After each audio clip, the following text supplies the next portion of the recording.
The backdrop is so unique. It's the All-State Red River Rivalry, 120th meeting, 88th consecutive year in the Cotton Bowl, which is right in the heart of all of this madness on a very hot Saturday.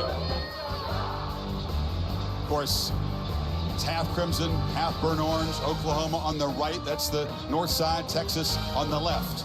Time now for the national anthem. It's a PA announcer, Chris Kalinsky. Ladies and gentlemen, to honor America and the men and women who serve us, University President Dr. Joseph Harris invites you to join Mr. Brian Britt, Director of Athletic Bands, the Pride of Oklahoma, and the combined University ROTC units in the singing of our national anthem.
T-38C Talons from Shepherd Air Force Base in Wichita Falls, Texas, with the flyover today.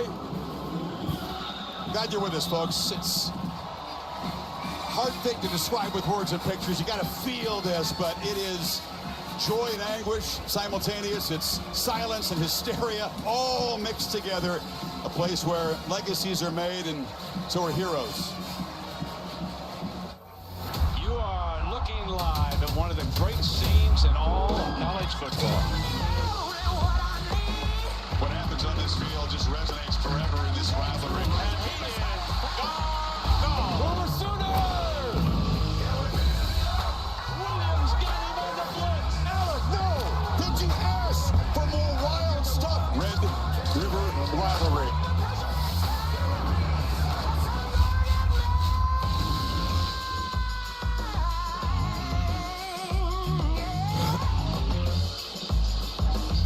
And welcome back. Yeah, it's in the SEC now, and that's a nice wrinkle. Texas is #1 for the first time in 40 years, and they take on Oklahoma. See how even it's been, Kirk, over the last 70, but Oklahoma, 5 of the last 6, 11 of the last 15. That's got Texas saddle a little bit. Yeah, absolutely. Don't think that's not on the minds of both sides either. And Oklahoma believes, despite all their injuries, they can win today because of recent history. Red Venables talks about hatred in the heart for the Burnt Orange Nation and how that provides extra inspiration, motivation. He says his team has a lot of grit. They'll need it because Texas has a deeper roster and a healthier football team coming in. No doubt about it. And you could argue that they, along with Ohio State and Georgia, kind of separated themselves from the rest of the pack, so they'll be tested today. Sometimes you come into this rivalry game, the team that has everything to lose is a heavy favorite. They're the team a little bit on edge, a little bit on their heels. Sark wants to make sure his guys, even though they're favored, they come in here and play with that same aggressive mindset that you know OU's going to show up with. They share a tunnel. Captain's coming out first for the coin toss. And here come the Longhorns, who are the heavy favorites, the road team today in the all-whites. One tunnel in here.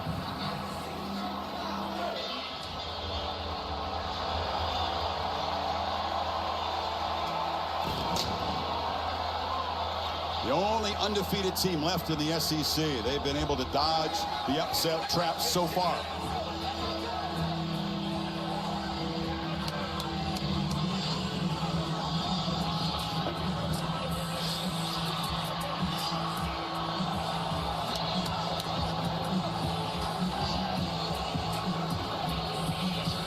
Year before for Steve Sarkisian. Kirk, he's been building for a season like this.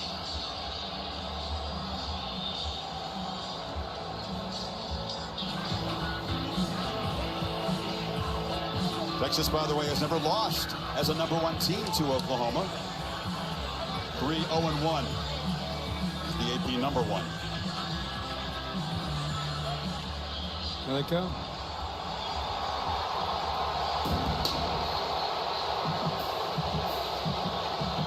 They enter through the Sooners into the stadium.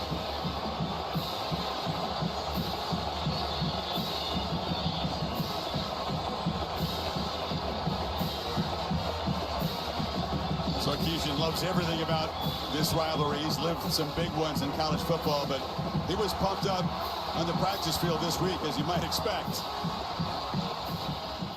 It's awesome, dude. It's a great setting. You'll love it. The first one, yeah. I just got goosebumps right now. I swear to you. Here we go, here we go, here we go! He has the more experienced team. Brett Venables' Oklahoma team, as they make their way to the tunnel now. No one on this offense, Kirk, was a part of Red River a year ago. Not one guy. Incredible. Not one guy. Here they come.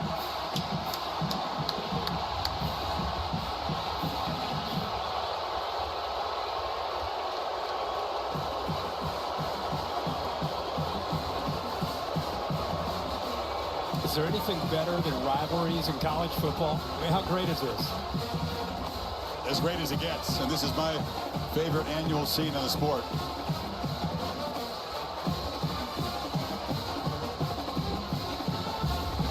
Look at the AP ranked matchups. Ohio State and Michigan featuring 49 of them.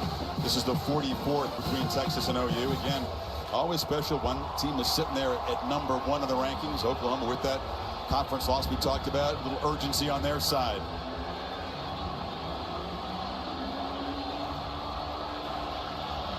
Steve Marlowe is the SEC referee in charge of this crew. Of course, these guys have never experienced this game as a crew. Only one official knows what this is like. Let's go down for the coin toss.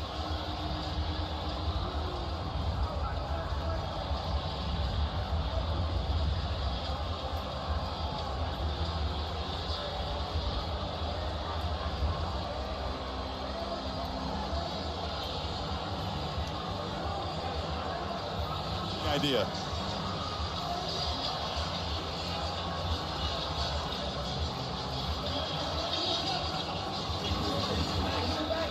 Texas had the opportunity. They won the toss.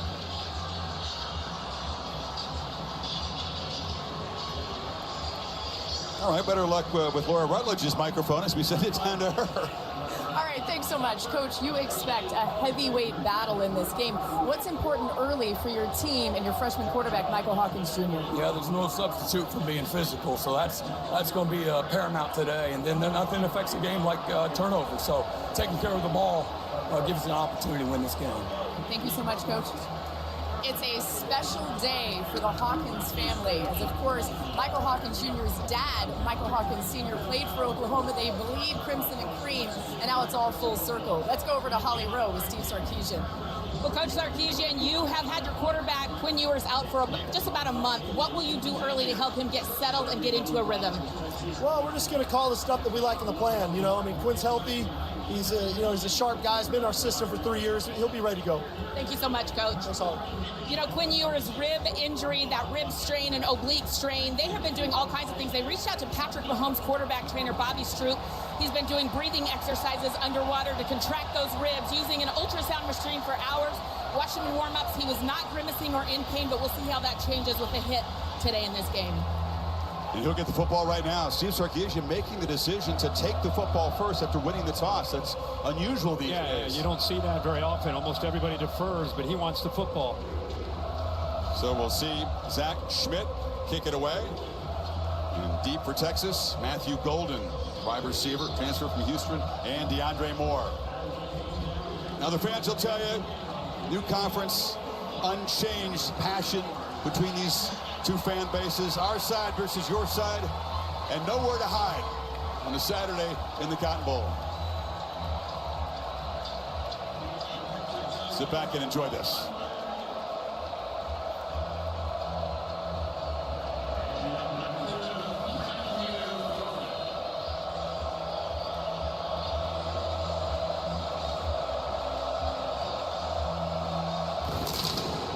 Smith drives the ball into the end zone, and Texas and Ewers will take over at the 25-yard line. UT San Antonio, a non-contact play that led to the injury that Holly was describing. Says he's pain-free, been letting it rip. Rust has not been a problem for him. Each of the last 3 years, Kirk, he's missed multiple games for injury. When he's come back, he's been sharp in the first game back. Yeah, going back to 22, he missed 3 games prior to the Red River rivalry with that broken collarbone, and ended up coming back for this game and threw 4 touchdowns in a 49-0 win over OU. So I don't expect a veteran like this to have any rust. They'll attack accordingly. Lots of new skill players for Texas, both in the backfield and at the receiver position.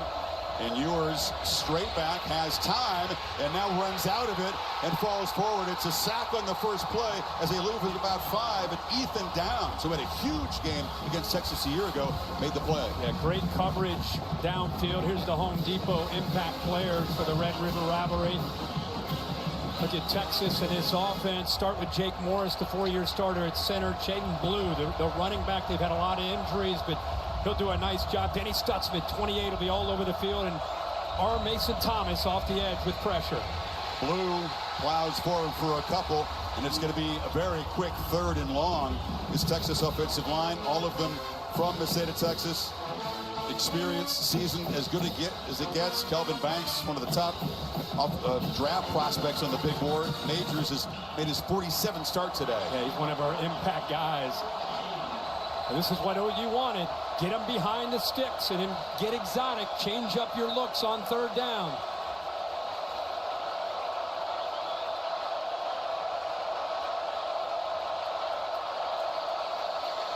Three-man rush. Ewers has plenty of time. Fires across the middle. It's too high. And it's an interception. It's ruled that it was caught by Billy Bowman Jr., the safety playmaker. We'll take a look at this, but Ewers' first downfield throw was an overthrow. Well, he misses a wide-open receiver. Texas with a good design here to try to keep Isaiah Bond. They want to clear him out. Watch the defense run. They're showing one thing, they go to another. But watch this open up right here, this crosser right in the middle of the field. He ends up missing that, throwing it high, and OU with a major turnover here. If the play call ends up holding up, looks like he got his hands under that and secured that for an interception. Just like last year, Ewers came out, threw a pick in the first few plays. In fact, 2 interceptions on the first 2 possessions for Texas. Had 3 turnovers total with the 2 picks and a fumble. Fought through that, though, last year, remember. Michael Hawkins Jr. now takes over in Texas territory. His first snap as the first true freshman starter for OU in this game. And he's on the move, and he flips a short pass, and the catch is made by Brennan Thompson, the reliable 5'9" receiver. Skips ahead for about 13 on the first down. Let's look on the other side, the Home Depot impact players. Oklahoma going fast. Thompson, just saw him. Barnes in the backfield. On the other side, Anthony Hill. And Colin Simmons, the young freshman, number 11. He's done a really good job this year already. 4 sacks on the year. Hawkins again. It's a keeper. Steps out of a tackle. Eludes a couple more Longhorns. You see the twitchiness of him. He didn't get a chance to get going. He's got great speed, but he is hard to bring down. Anthony Hill finally did so. Yeah, 6'1", about 196-pound true freshman, and it's very important for him to realize that a game like this, if he can get 3 or 4, get down and get 3 or 4. You can't always stay up, dance around left and right against a good defense that flows like this. If he can get 4 or 5 yards, get it and get down.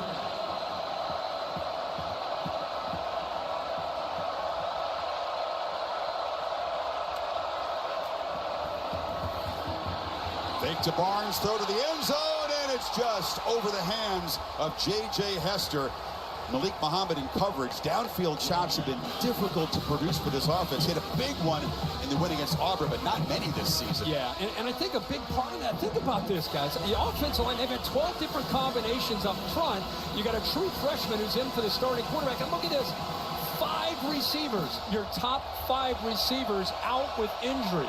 So you're looking at the 6th, 7th, 8th, and 9th receivers that these guys are working with a quarterback who's just kind of settling in as a true freshman. That's a tough thing. Deion Burke's absence today is the big one. Top target is the slot receiver. Gavin Sawchuk got to hurry here. Play clock at 1, and they'll have to spend a timeout. So the usual frenetic start for the Red River rivalry. A turnover for Texas. Oklahoma on the move, trying to draw first blood, but facing a 3rd and 10 here. And for people that aren't familiar with Oklahoma, they're usually toe-to-toe with Texas, the way these rosters are built. But because of the injuries we just talked about with the wide receivers, because of the injuries they've had on the offensive line, because they have a true freshman now in Hawkins in for Jackson Arnold, this is the game where they have to win the turnover margin. They've got to get a short field. Here's first example, an opportunity of doing that. And they've got to win special teams and hidden yardage. Everything has to fall their way to pull off this upset. And the very first series, they get an interception to give Hawkins a short field. Now it's a matter of trying to capitalize when you get these kind of opportunities that you just created for yourself. They can't make a first down. They'd like to at least get a little closer for Tyler Keltner, who's the kicker for Oklahoma. He was hitting from about 50 yards in pregame. It's a swirling wind on the field. And important in this game to remember, the crowd is split from the 50 to the left and to the right. To the left is all burnt orange. He's going in to the loudest part of this stadium with the crowd obviously favoring the Horns off to your left. Motion out to a single back look. That's Sawchuk. And they fake it to him. Hawkins on the move, slips a tackle, takes a shot, and gets down. He's about 4 yards short of the first down. Vernon Broughton got him. Yeah, but it gives him a chance to have a decision here. The positive yards, and with a quarterback that's as mobile as he is, you always want to be aggressive. And this looks like it's 4 down. Nope, they are going to send a kicker out. So that effort there, he bounced off a couple would-be tacklers. The effort there gives the kicker a shot to get him up by 3 here early. Keltner in his 6th season of college football was East Tennessee State. Nice long career there. Was at Florida State as the backup a year ago. You have to be alert for fakes. There's a lot of them over the years. This from 44 yards. If he kicks it, got to hurry to get the snap off. They just do, and Keltner pops it up and missed it. So Oklahoma gets the takeaway early, but comes up empty after a nice drive. Talked about opportunities. The defense did their job on the first series of Quinn Ewers. They got the interception, got into field goal range, looking for 3 points to take the lead. Don't take advantage of it.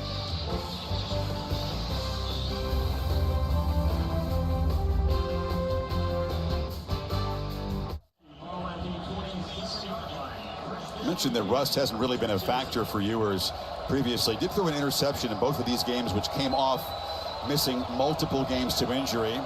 Got that pick out of the way early, but that was a rough throw. Golden was wide open, missed him, but it doesn't cost Texas.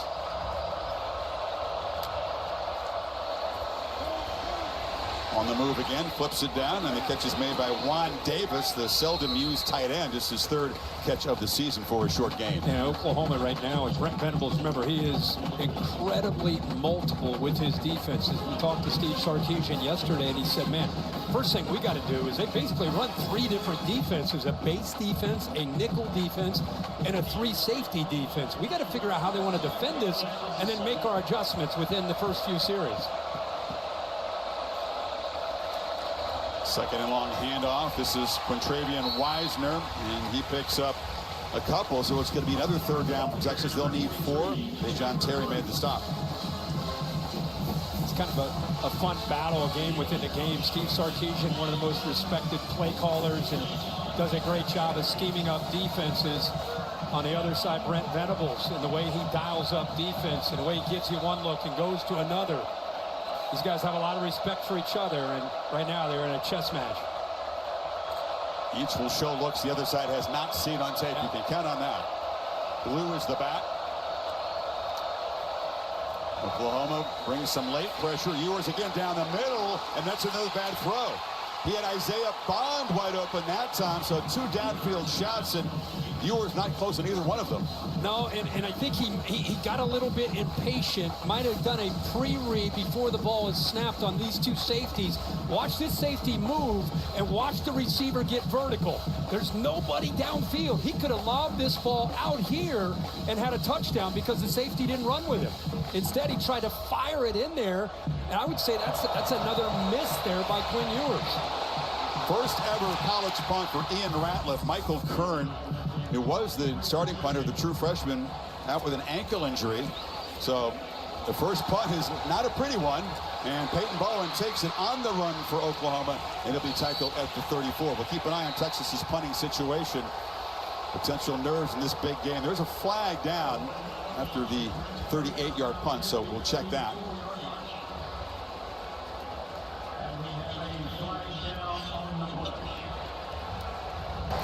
During the return, personal foul, face mask. Kicking team, number 25. 15-yard penalty, first down. Identified 25, Jelani McDonald. Oklahoma will have good field position again when you come back.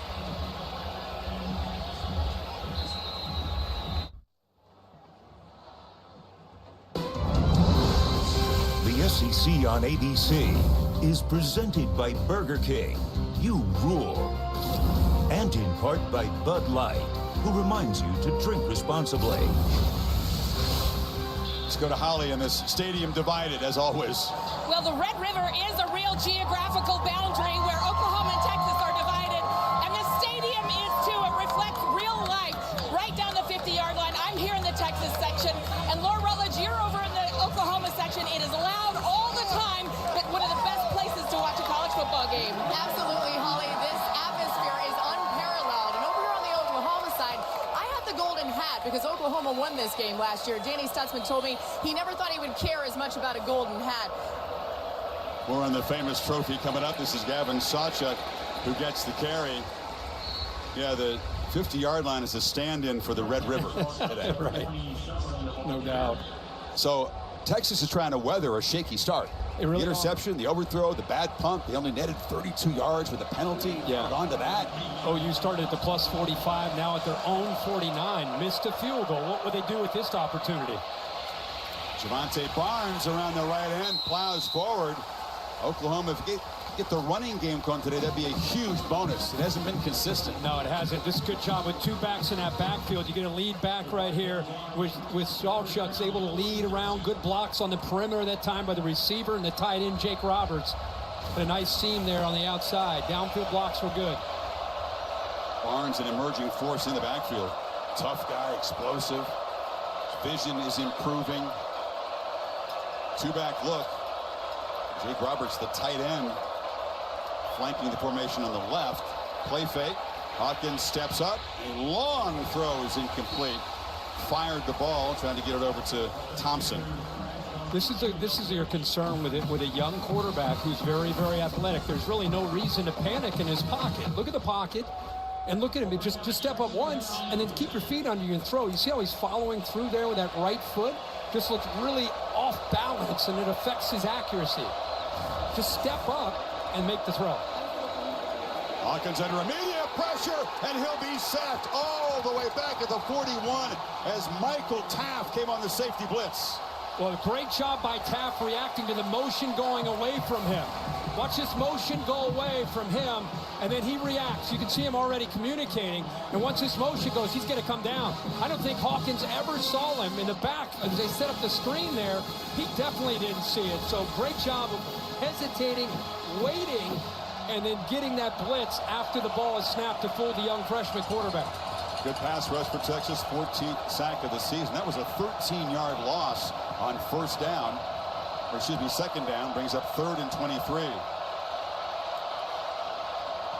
Screen quickly, Thompson, dragged down immediately by Anthony Hill, and the Sooners squander an opportunity. And this Texas defense can fly to the football, and you're somewhat limited because you don't have a lot of receivers with experience. First 5 are down, and you got a freshman quarterback, so you're doing things like this. Look at Texas anticipating a draw or a screen on 3rd down. So both times, the Texas offense put their own defense in an unfavorable position on these first 2 series, and both times, the Texas defense steps up. The lefty, Luke Elzinga, to punt it away for Oklahoma. Silas Bolden, the Texas returner, standing at his 7-yard line. And there's a flinch on the OU side. Back up Elzinga 5 more yards. False start. Offense number 3. 5-yard penalty.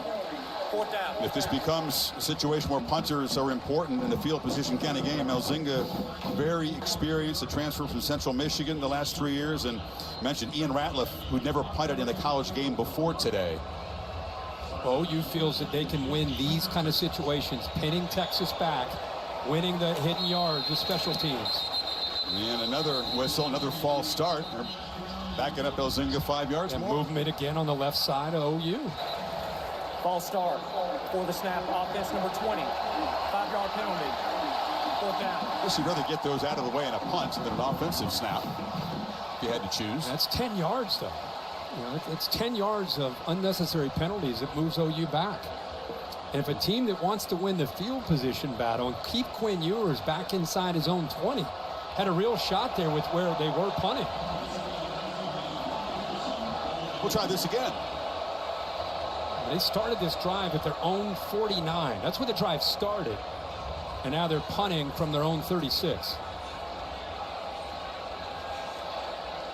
Michael Taft's sack, first big defensive play of the game for Texas.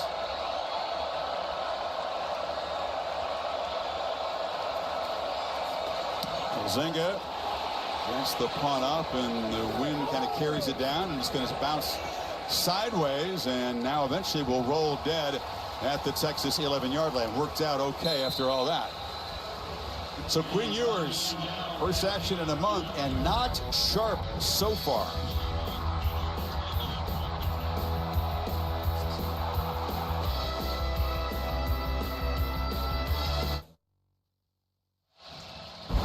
Well, first couple series for Quinn Ewers in Texas, they've had opportunities. This first play of the game could have settled in there. And remember, he's coming off a few games where he hasn't played. Here's another missed opportunity on the interception. He sailed that one into the hands of Bowman, who made the interception.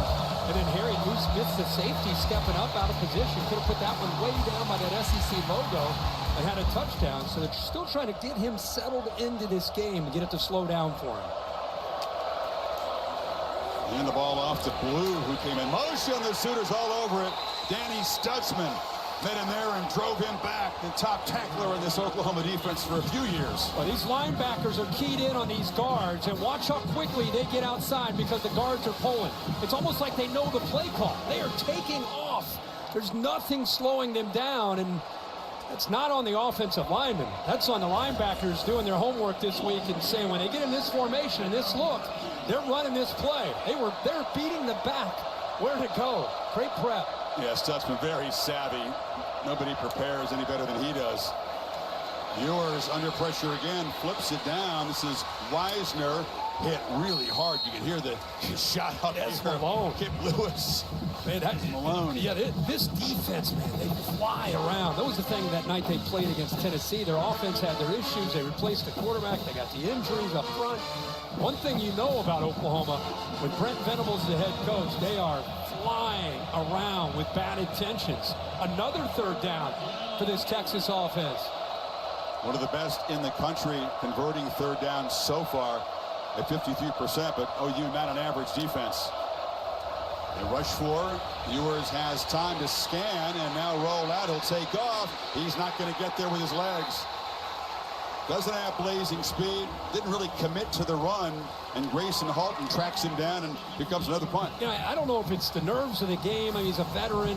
Something has him a bit out of sync. I mean, this is rushing 4. And look at the receivers. I mean, he's got space here. He's got space there. He's got guys that are open. I know he's starting to run, but that's not his game. Taking off and trying to get a first down is not what Quinn Ewers specializes in.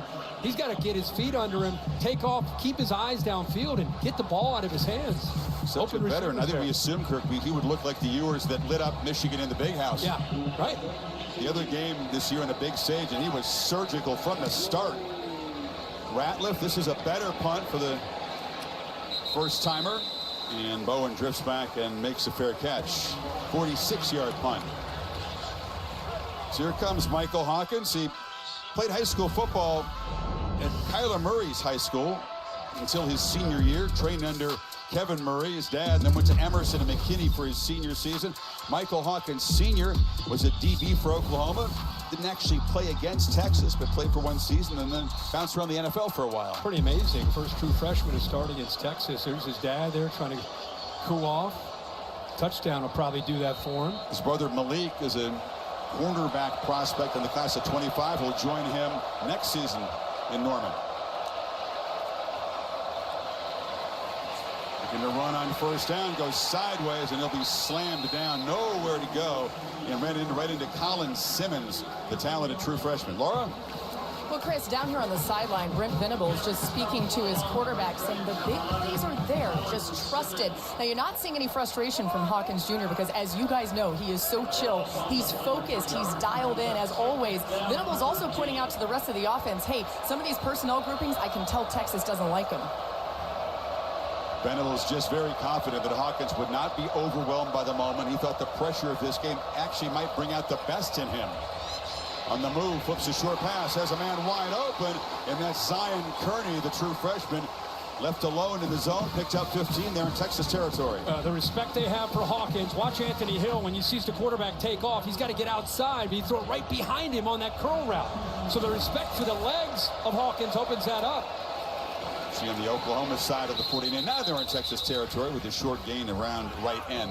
I think the big thing, like I said in the opening series for Michael Hawkins, he'll learn as he continues to go on. He's so dangerous with his legs that he doesn't have to always be concerned about trying to always make the big play and being the Superman. You know, today's one of those games where you take what you can get. A punt's not bad. Trust your defense and field position and win the game. Just don't make a critical error today. Well put, but you'd like to take advantage of the opportunities. They've dominated field position. Hand off inside, Barnes makes a nice little cutback. Gets down within about 1.5 yards of the marker. It'll be third down. One way you handle the big guys in the middle. Low lay that time, they just read him. Playing with some tempo here in third and short. Barnes again runs into a wall, but leans forward and has a first down inside the Texas 40.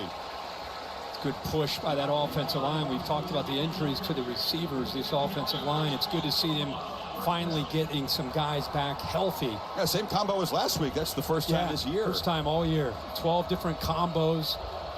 See Tarquin's back at left tackle. Jake Taylor came back against Auburn at right tackle. The center, Branson Hickman, who missed a bunch of time, a veteran from SMU. It's good to see him back at an ankle injury. Off the play fake, Hawkins took a peek downfield, dodges pressure, and now checks it down far sideline. That's Bowers Sharp, the tight end, one of the alpha leaders of this offense, a former high school quarterback. He picked up 8. Pretty good push right here by Texas, and because of the ability that he has, not only with quick feet, but strength to pull out of that. That ball almost came out of his hands. But how sudden is he with his hands? It's not just quick feet. He makes up his mind. He's got a quick trigger, too.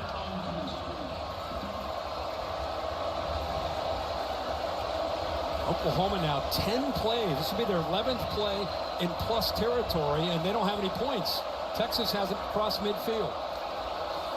On 2nd and 2, Hawkins in space, jitterbugs his way for another first down about the 28. Sawchuk helped him out with a block. They moved the sticks again. That was a very slow, deliberate play because he's so athletic. Trey Moore, the transfer from UTSA, just out in space, 6'3", very tough for him to change direction with Hawkins. Almost looked like a broken play, but the athletic ability gives him the first down.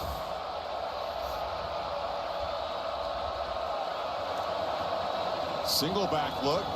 Sawchuk around the right end, gets some blocks, and another big gain on first down. Got about 7 more. Derek Williams drove him out. Boy, they're getting to that edge pretty easily on that right side. Trey Moore that time didn't even get blocked. He came underneath. I think he was expecting to get blocked by the polar Jacob Sexton, but they're getting out to that right edge and getting positive yards here.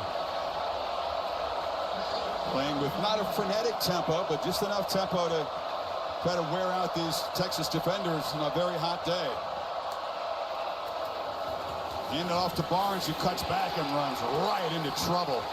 Heavy traffic there. He'll lose a couple of yards. That's again Colin Simmons and Alfred Collins combining. Yeah, that time we talked about how they didn't do a good job of setting the edge. Watch this guy. He's a true freshman. Here come the Polars. Can he get around him? Works around him, and then he's right there to make the tackle. Great job of avoiding Jacob Sexton, a left guard. Olays him, and then lowers the boom there on the back. Great play. That kid's going to be a star. So final 30 seconds of the opening quarter. Oklahoma facing a 3rd and 6. Hawkins running out of time and just throws it into the bench. Heavy pressure from Anthony Hill.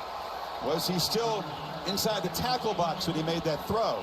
They spy him here. Smart call by Texas. Spy him with this guy and this guy. So no matter which way he goes, you got a couple different guys that can run with him. Simmons, the freshman, or the veteran here, Anthony Hill. Good job there on that call to not allow him to escape the pocket on 3rd down. Second try here now for Tyler Keltner into this breeze. Missed it wide from 44. This is from 2 yards closer. And this one will go through the uprights. And Oklahoma does draw first blood. It's taken a while. It was an 11-play drive covering 38 yards. They've completely controlled field position against Sarkisian's team and finally jump on top. Yeah, they've had their opportunities 3 different times. I mean, they're lucky they were able to come away with any points. And the way this first quarter went, 14 plays in Texas territory. This is what Brent Venables envisioned. You know, he thought if we could just do the little things in a rivalry game, we could put some pressure on Texas. If we can get them pinned back and we can get some turnovers, 1 quarter, mission accomplished, but we got 3 to go. Sarkisian's talked about his team facing real adversity for the first time this season. They really haven't been in a tight battle. Mississippi State hung around for a while, never got the feeling the Longhorns were threatened. Now they're behind for the first time all season, and with a quarterback that's just not at all settled in yet. No. Now, at any moment he could, but right now, yeah, he has not.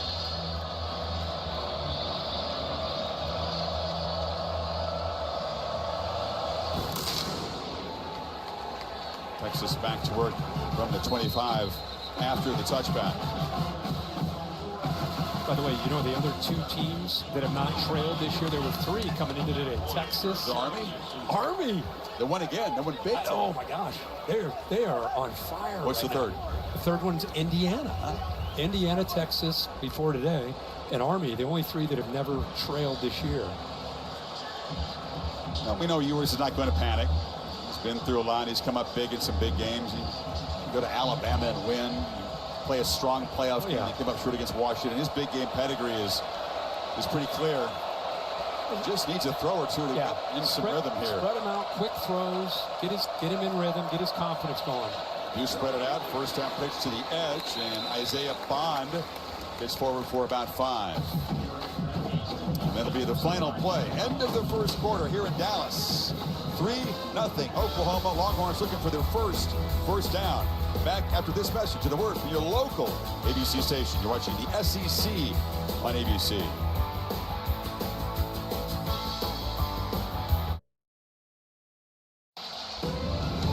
Welcome back to the SEC on ABC, presented by Burger King. It's the first episode in this great rivalry to take place in the SEC, meeting 120.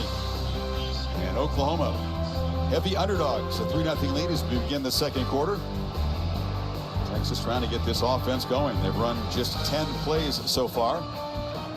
Start the second quarter with a 2nd and 5.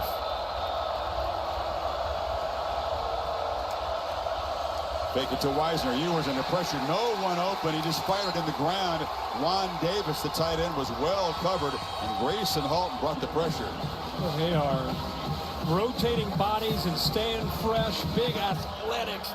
Grayson Halton right here just splits that left guard and the left tackle. Ewers, who's been on his heels a lot here. He's averaged 3rd and 8 on these first 3 series, and here's now 3rd and 5. They've been a pretty elite defense, or offense, I should say, converting on 3rd and long. But again, this is Oklahoma. Ewers scanning the field. Flags come out. Throws it in. It's caught by DeAndre Moore, but a flag early in the play. Completion was good into Oklahoma territory for 26. Yes, but here's Steve Marlowe. Yeah, little pressure. They brought the blitz, but they dropped a couple of the D linemen, played zone behind it. Holding. Defense number 4. First down. You got Des Malone in the corner, so the 26-yard gain will stand, and maybe that's the throw that gets Ewers going. That's the nice one. Yep, first time we saw him make a play. Used to seeing him make a play from inside the pocket. This time it's outside. What a job there by Moore. kind of the glue of that wide receiver room. They're going to take probably a very close look at that one. Remember, there was a penalty on the field regardless against Des Malone on that hold, but it's a good effort to get that foot down. I think it's a toe tap. I think there was some green between the toe and the line, not much. Try to rebuild this receiving core, Kirk. You're talking about guys like Xavier Worthy, A.D. Mitchell, Jordan Whittington, the tight end, Jadavian Sanders. That's 217 receptions combined lost, and DeAndre Moore, one of those guys, is trying to step in and fill that gap. You throw Jonathan Brooks, like you said, on top of that. I mean, it's everybody. I mean, and they've done a really good job of retooling through the portal and some of the young guys growing up. Gunnar Helm has stepped up at tight end. That was a heck of a job of getting that left foot down. Got a lot of receivers. You said they have 6 that they have confidence in, but the guy that really has emerged as the leader is Moore, who just made the effort to come up with his catch. This will be tough to see from this angle here. Again, ruled a catch. Did that left foot, is there any space at all, any blade of grass there? After further review, the ruling on the field stands. First down. Hey, guys, this is extremely tight. That one angle there, though, it's not indisputable, so we're going to go on a stance. Yeah, the white shoes there helped him out. Sorry to Bill Lamagnier from buzzing in there from the home office. Really, we appreciate it. That was a close call. So Texas's first snap in Oklahoma territory. And Ewers' first downfield completion. It's their first down of the game. Yep. Jeez. Whole first quarter back in their end. Treading water. Wisner makes a cut. Physical run, works hard to pick up about 4. That's one way you can settle Ewers into the game, is try to get that running game established. Take all the attention and pressure off the passing game. Go a little tempo like this. Wisner again. Over the left side, and he'll fall forward. He's near the marker at the 34. It will be a first down. So now they get the running game going a little bit. Yep, got some momentum. You got a little bit of rhythm going now, going fast to be able to try to get this Oklahoma aggressive defense slowing down a little bit. Ewers checks it down, waited a long time to do so, and making 2 men miss and still going before getting knocked down is Wisner. It's a 2-yard game, but he did well to avoid a loss. Got around Stutzman and Guy Walker. Yeah, it's tough to do. 2 of the better players on that defense. You know, Blue and Wisner both get involved in the passing game. It's not just the receivers you got to worry about when it comes to Sarkisian trying to get space created against any kind of defense he faces. That time Oklahoma accounted for the back. They accounted for the back. Just didn't make the tackle. Second and long. Sooners crowd the line, bring pressure. Ball is out quickly, and the catch is made. And galloping down the sidelines and cartwheeling down for a first down is Gunnar Helm, the tight end. 21 yards. This guy is a weapon. Yeah, he is. He's become that weapon. Zone again off that blitz. But look at that, another missed tackle. The time it's Lewis Carter. Look at all the yards after this missed tackle for a first down, and now down to the 11-yard line. He is a weapon out of Cherry Creek in the Denver area. Agile guy, big 250-pounder, but great ball skills. Man, he was a nightmare for Michigan's defense. Jaden Blue is now the back. He's got it. Has to evade traffic in the backfield. Quick penetration from Desan McCullough. Picked up nothing. McCullough's a big guy. There was reports that he might be coming back this week. Another Sooner that's been out. It's good to see him back. Had a foot injury. Hasn't played at all this year. Yeah, 6'5", 235, kind of a hybrid guy. You can see him, a bit of a limp there coming off the field. They've got him on a pitch count. Probably play him about 15 or 20 snaps based on situational opportunities that they have today. Blue and Wisner in the backfield. Golden comes in motion. He's a blocker. They pitch it on the edge. Breaking a tackle. Falling forward is Jaden Blue. These are such tough matchups for a defense. These backs out of the backfield. Oh, they had the football leverage. You had 3 different Sooners around the ball, but these are tough guys to bring down. They're not just quick, but they're powerful. You really got to wrap them up. You can't just hope that a thud or just using force is going to bring them down. They've got too good a balance. Deep 6. First down at the 1-yard line. Ewers on the move, throws it back. Helms got it. And Gunnar Helm dives to the end zone. And Texas, after a slow start, jumps on top.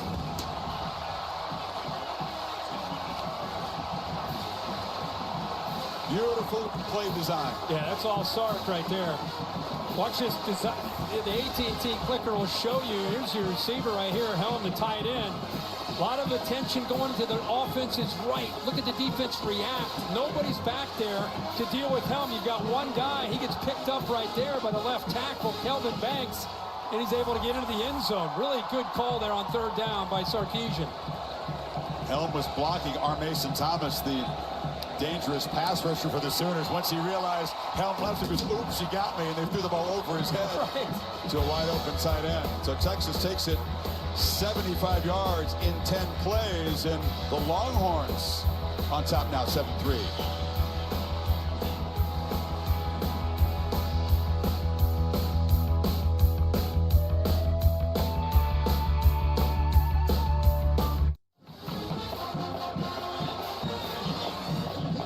Dryer weather here. So windy and hot. One of the hottest temperatures at kickoff in Red River rivalry history. Great. Degrees. Good. Low humidity though, Kirk. That's the upside. Yeah, the dew point is down. Thank goodness. Ewers in that drive, 6 of 7. Spread the ball around, 5 different receivers. The sideline route to Moore got the drive going. Used the backs and then finishes it off with the tight end. Helm. Combination of quick throws, that throw that you're talking about, the running game. Sark able to call some aggressive plays in that red area. They come away with 7 points. OU's got to respond here. Sam Franklin a chance to return the kick from the 4-yard line. And picks his way, broke a tackle, looked dangerous for a moment there, brought down at the 29. Holly? Well, Quinn Ewers' emotions on the sideline after being out a month have been very interesting. After the interception, he came over, just clapped his hands, but then went over and tried to encourage the wide receivers, encourage others instead of worrying about himself. He has been calm despite this difficult start, but after that last touchdown, a fist pump in the air, then he came right back over, sat down, and again, calm as he looked at his iPad. Kirk, I know you love that. Doesn't get too high, doesn't get too low. Locked in. All about that next series, good or bad. He's showing some maturity again today, just like he did in this game a year ago. Hawkins will now have to show maturity as the Sooners are behind for the first time today. Looking to throw in first down. Now on the move, will take off and get shoved out of bounds at the line of scrimmage there.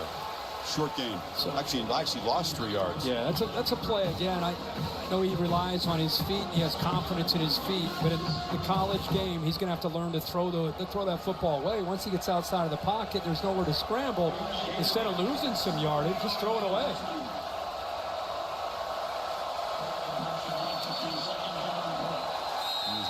Flinch on the left side of the offensive line. Yeah, that's Tarquin, the left tackle.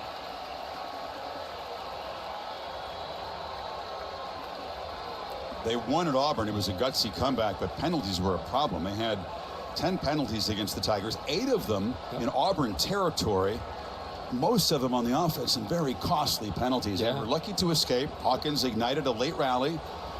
Defense made a pick 6 to win it. Gritty is the word that Venables uses to describe his team a lot. I think it's one of his favorite words. Yeah, you really don't know how who your team is, the intangibles, how they're wired until they respond to adversity. Timeout, Texas. Oh, okay. Texas called a timeout. So it won't be a penalty. So Sarkisian spends one on defense. And we'll step aside here. Early second quarter in Dallas. Horns up 7-3.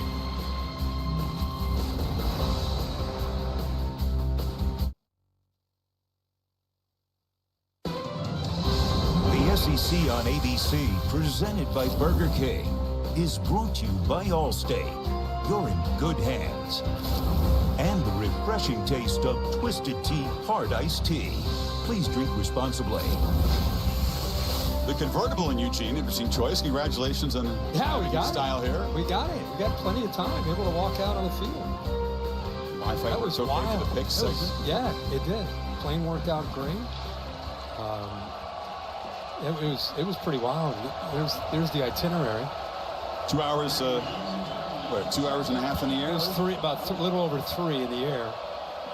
We left game day early, like at about 10:45 Eastern, somewhere around there. Behind the 6 on second down. Hawkins is on the move, fakes the flip, and he'll just scoot out of bounds after a short gain. And we'll set up third down now. Need about 8. The biggest thing you're watching in this game right now is, can you imagine Oklahoma trying to survive this game with all the injuries and sustaining drives, going 12 and 15 plays? That's what Texas wants. Make this young quarterback with all these young receivers have to drive. Give them 3, give them 5, but don't give up any explosives.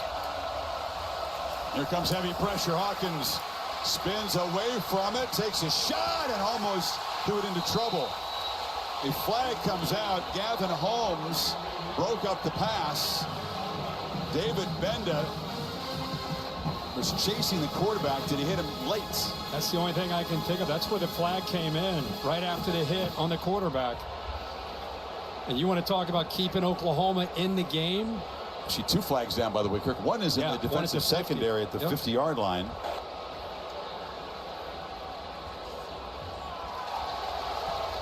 So they were both on Texas. Defensive holding decline. We're just going to do this with the old-fashioned way. No microphone, roughing the passer. And that's going to be on David Benda, the speedy senior linebacker. And that gives Oklahoma a first down out at the 45. Yeah, ball's released, and then the follow-through. I mean, it's in the world you live in today. I mean, all of us, it's easy to look at that and say, hey, he was already starting to come after him. Bill, what do you think of the hit right there? He gave me body language that said he knew the ball was away, and I'm going to say hello with a shoulder while I'm here, so I support the call. Okay. Beware of the body language when you're in the presence of these veteran officials. So a mistake by a veteran sets Oklahoma up, and a big hit. Catapulting in the air there was Hester as Jalen Gilbo got him. Wow. Well, that's a perfect play in this kind of rivalry game. Submarines him, sends him up into the air. Ball almost came out. Hawkins on the move again running laterally, and just flips the ball into the bench. Unable to get around the corner. A lot of plays have looked like that so far. Yeah. What they're trying to do for him is give him easy, quick reads to get the ball in his hands. He's looking at this stage of his career, he's looking at primary, meaning his primary receiver in his read, and if he's not open, a veteran quarterback looks for his second or third option. A lot of times young quarterbacks, he looks at his first option. It's not there. He relies on his feet. That's exactly what Texas wants. Sooners 1 of 4 on third, need 6 here. Hawkins from the pocket, in traffic. He'll be brought down. Big Baron Sorrell got him. Part of that imposing, athletic, and nasty Texas front. There's a lot of pressure. It was tough. Sawchuk slipped out of that backfield and was all alone. He goes down on a rail route. Nobody sees him or picks him up. But like I said, it's primary, and then he starts to get out. There's the back sliding out of the backfield. But once he comes off primary, his eyes go down, he's in trouble. And Texas does a really good job of squeezing the pocket with Sorrell. Instead of getting upfield and giving him the potential to step up and out, they just squeezed him, make him play from that pocket. Great job there on third down. Elzinga tries to pin Texas back again. It's a short punt. No fair catch made. Silas Bolden on the run. I think he caught the Sooner coverage team off guard. Gets the ball out across the 35 as a short punt and a 10-yard return. The emotions over the years of the Red River rivalry. New conference, same bad blood.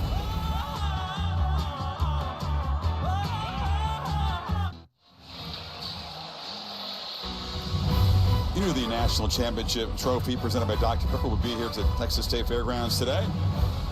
Playoff starts December 20th. It'll be a heck of a race in the SEC. The Aggies sitting atop the conference at 3-0, idled today. Texas at Texas A&M at the end of the season.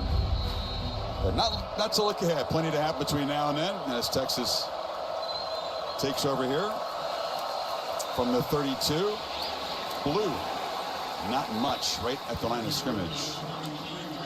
Not to put everything on this Oklahoma defense, but they did a nice job the way they started against Quinn Ewers. And his first few series, you can see 1 of 3, missing some open receivers. Last drive really locked in, 7 of 8 since that slow start. But with the way Oklahoma is playing offense, it's almost hard to imagine them scoring. And this defense has got to give this Oklahoma offense a short field. There's a lot on them in the special teams today. Ball pitched quickly to Blue on the edge, knocked down. It's hard to imagine Oklahoma scoring. Yeah. If they have to go the length of the field, if they get a short field, you could see it. But with the receivers they currently have, with a young quarterback who's trying to still rely on his legs more than his arm, they're just not equipped to go 80 yards in 12 plays. They need a short field, or they need an explosive play on offense, or they need a score by the defense, because they can't sustain a drive against Texas today. OU's defense trying to get off the field right here on 3rd and 7. They bring pressure. Ewers buys some time and flips it over the middle again, very, very high. Isaiah Bond was going across the middle, covered by Billy Bowman, but off target. And here comes the punt team. Yeah, they keep showing pressure and then dropping out of it. They mug both their backers up here and then drop them. They drop this, so they're just trying to affect the offensive line and the quarterback from pre-snap to post-snap and rely on 4, which works. Ewers is getting flushed out. You got 7 guys back in zone coverage with their eyes on him. There's just nobody open on that 3rd down. That's what makes it sting so badly for the Oklahoma side, that they were not able to cash in the early field position, the early takeaway. Yeah. Because they had the situation you think is necessary. Had to everything put points they on the board and could come up with only 3. Yeah. Those first 3 series, I mean, one of them was plus territory, one was right at midfield, one was near their own 40, and you get 3 points out of it. Field goal and a missed field goal. So Ian Ratliff, his 3rd punt. This one is better. And trying to make something happen from the 15-yard line is Bowen, and he'll scamper forward. Former 5-star recruit at safety. And he's knocked down after about an 11-yard return. Flag is out.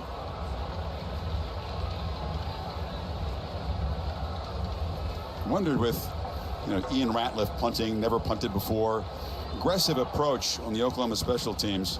And you wondered if they'll try to come after and make a play that way. Wonder if they'll begin to use some trickery. Gadget plays have had a big role in this series over the years, especially when the offense has had trouble making things happen. There is no foul for illegal formation. 1st down. While you wonder about that, I wonder about, is Jackson Arnold at some point ever get asked to come back? He was benched in the Tennessee game, and Hawkins has taken over since then. And I'm not saying Hawkins isn't capable, but I'm just wondering if they continue to struggle. He's been sacked 3 times. He's 2 of 5 for 8 yards when they're throwing inside the pocket. So if they continue to struggle like that, I'm just curious if they might consider at some point maybe going back to Jackson Arnold, who was a starter, obviously, at the beginning of the year. Using the formation with a lot of folks in the backfield quite frequently today. Sharp shifts out, but there are still 2 backs flanking Hawkins. And they hand the football coming to the right to Barnes, and Javante Barnes picks up a nice chunk of yardage. Laura, what do you have? Well, Chris, the message down here to Hawkins Jr. is exactly what Kirk has been saying. Hey, if you get in trouble, just throw the ball away or even hand it to one of the backs like we just saw there. Also, Jackson Arnold incredibly engaged over here if he does need to go back in. Yeah, he was at a glazed look. We were there in Norman. The loss against Tennessee had 3. Offense, number 10. And set the Sooners back. Had the 3 turnovers. But since then, since losing his job to a true freshman, he says stayed. Yes, yeah. Everybody I talked with this week on the OU side, Venables, the OC, everybody said, because I was wondering in today's era, sometimes high 5-star quarterbacks, they lose their job. There's always a real, oh boy, is he going to leave kind of guy? It's been the opposite from everything I've heard. He's been engaged, locked in, and preparing as if he was a starter, which you like to hear. Fake it to Barnes. Hawkins trying to get the edge this time. Runs through a tackle and spins up near the 40, and they will move the sticks with the quarterback's legs before Gilbo got him down. Yeah, I mean, again, his legs are his strength, and he's not just a quick quarterback. He's got some power to pull out of there. They continue with this 2-back look. Touch a hammer behind the line of scrimmage. Instant penetration. And a loss on the play. That was the only other foul. Well, here's the thing. When you show that two-back look, you start to realize these safeties and backers start to anticipate with 27 on the right, they're going to hand it to 2. So let's kind of start to cheat that way just in case you start to get a couple extra guys up near the line of scrimmage. Good job of seeing that and attacking downhill.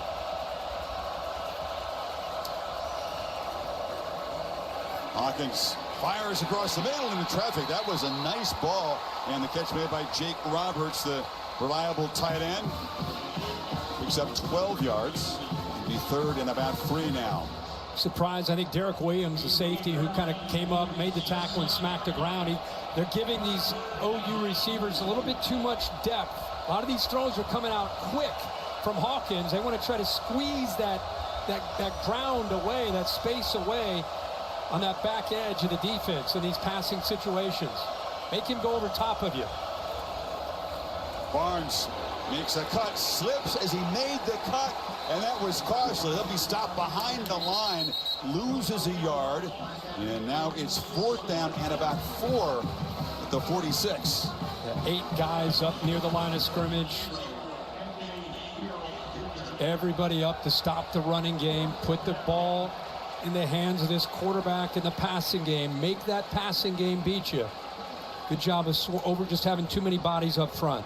It was a promising start to the drive, moved the sticks, got out near midfield, but could not convert on 3rd and 3, and Elzinga will send it away again.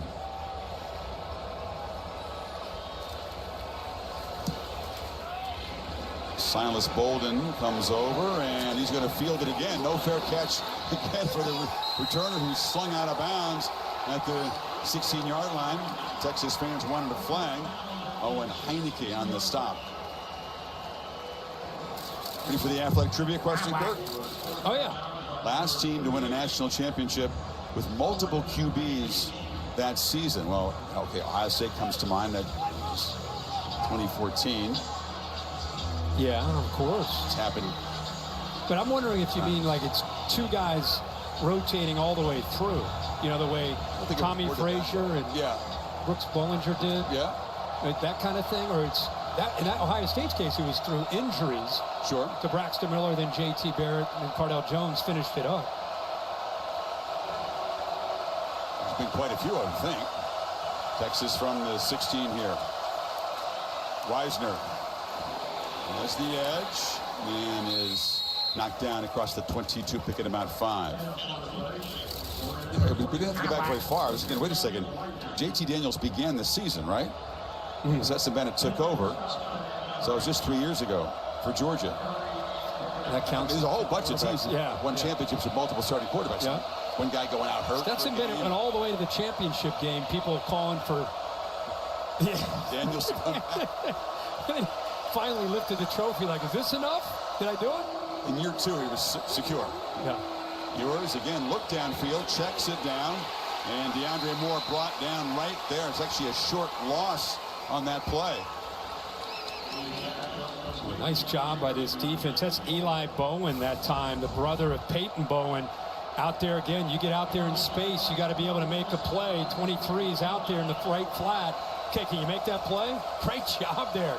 Closes the ground, wraps him up. That was beautiful. Longhorns need 6. Oklahoma can get the football back with a chance to perhaps threaten before halftime. And walk up some defenders and bring pressure. Ball is out quickly. The catch is made by Ryan Wingo. Look out! This freshman can fly. Running through some tackles. Stiff arm and finally dragged down in Oklahoma territory after a 43-yard gain. What a future and a present Ryan Wingo has. No doubt about that. Sark says that his guy could be as good as any of these freshman receivers you see all over the country. A late blitz here. Good job. Ewers' head's already out there. He sees that threat right away, knows he's got to get the ball out in a hurry. Perfectly read, and good job of getting it out of his hands. Weisner makes a cut. Weisner loses the football, bounces into the end zone to scramble for it. Trying to make the recovery is Silas Bolden, and he does for a Texas touchdown. Wacky stuff at Red River. Always have to expect it. Wow. Robert Spears Jennings caught up to him from the right, and it looked like he may have knocked that ball out.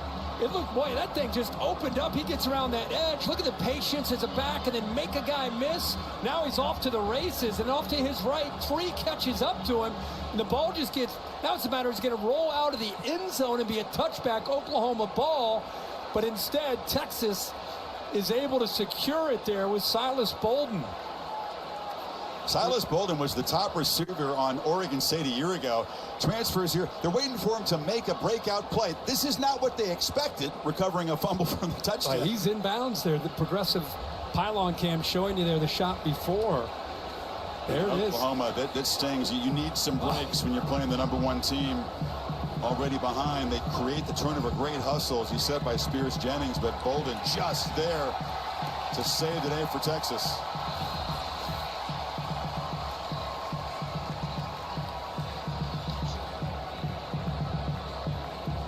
It's another long march for the Longhorns. A weird ending to it. Of course, the big play to Wingo. He covered 84 yards in 4 plays, less than 2 minutes, and the lead is now 11. It's amazing where Bolden came from to recover this fumble, Chris. He's in the backfield making a block. That is an all-out hustle play just in case. He had no business being there. And for some reason, he decided, watch him, he's on the down here at the bottom. Watch what he does here. He's going to try to secure a block. He's blocking, he's blocking, he's blocking. Now he's like, he can stop. Why keep running? He decides, oh, you never know, I'm going to go down there, and the ball pops out, and look who's there to jump on top of it. He was going down there to celebrate. I think he was. I'm going to give him credit for hustling, just in case. That was awesome. Receivers do so many things that don't involve catching the football and running with it. It's the blocks, it's the hustle plays, and that was a I'll tell you, one for in the Silas film Bolden. room, Sark will make a huge deal out of that. That's the difference between a touchdown and going up 14-3 and OU's ball on a touchback. Oklahoma had a chance to get off the field on defense early in that drive. Couldn't do it. And then they gave up the explosive play, and there's a big difference between these two football teams in that category. Texas has been able to create those explosive plays despite all the new receivers and the new running backs. Oklahoma has been starving for plays just like that, and now they're apparently going to have to try to create one, conjure one to turn this around. Let's check in with Kevin Nagani for the first time this afternoon. Chris, State Farm halftime report with Dan and Booger coming your way. Silas Bolden, wild day so far in Dallas, wild touchdown. How does that impact Oklahoma? Well, I actually think this helps Oklahoma because it's going to force them to open the offense up. You're not going to beat Texas in a little slug fight. Open the offense up. It feels like a massive drive for Oklahoma's offense. Bama survives. Right now, Penn State in serious trouble in Southern California. Back to you. See you guys soon. 2:21 before halftime. Hawkins took a peek and now just takes off and runs it right up the middle and picks up about 10. Yeah, opening up. Guys are talking about opening up this offense with the receivers that they have and the quarterback who's looking at one receiver and then running. Quarterback draw is probably their version of opening it up. I mean, if they're going to make a big play, either the Texas defender is going to have to fall down or he's going to have to run a quarterback draw or scramble and create. I don't see them making a big play with anybody else right now. It was a desperation heave to J.J. Hester against Auburn that saved the day. Tougher to do here today. We'll take a break. A 2-minute timeout in Dallas.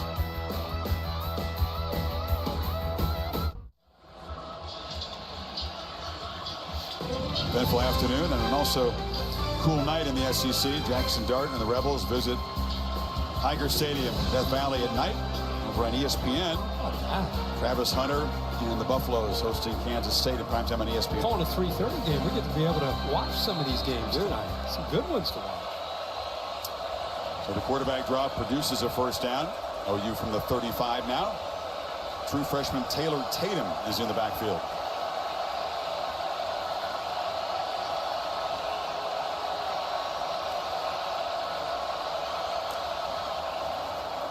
Late pressure. Hawkins flushed, escapes, running for his life. They ripped the football out. Anthony Hill attack the football, and Texas has a takeaway in Oklahoma territory. Looked like Savea recovered it. Well, this is a good job of disguising the blitz here to the very end, and then bringing it, walking it up off the edges. You said Hill is able to knock that out. Broughton is able to get on top of that, and now they get plus territory. This is the danger of having a quarterback who's incredibly athletic, very gifted, but wants to rely on his feet a lot, and that's probably their best weapon right now with all the injuries that they've sustained. So you understand what he's trying to do. He's just trying to make a play, and Anthony Hill is able to rip that ball out, and Texas trying to get another one. OU gets the ball to start the second half. OU wants to get one more here before the half ends. How good is Anthony Hill? Impact player as a freshman a year ago. Grew up going to the state fair every year with his family. Living the dream here. Texas trying to stretch the lead and cash in. Look out, Wisner's loose. Travion Wisner to the end zone, and Texas in a one-play drive builds the lead, 43 yards.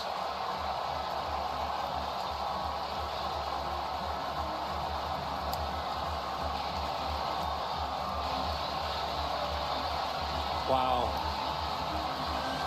Nightmare second quarter for Oklahoma. Yeah, the Oklahoma defense is obviously a strength of theirs. And they just, the wear and tear of this half and lack of productivity from their own offense, and then a big turnover. It's a sudden change, and OU not really ready emotionally for that. And I'll show you what I mean by that here in a second.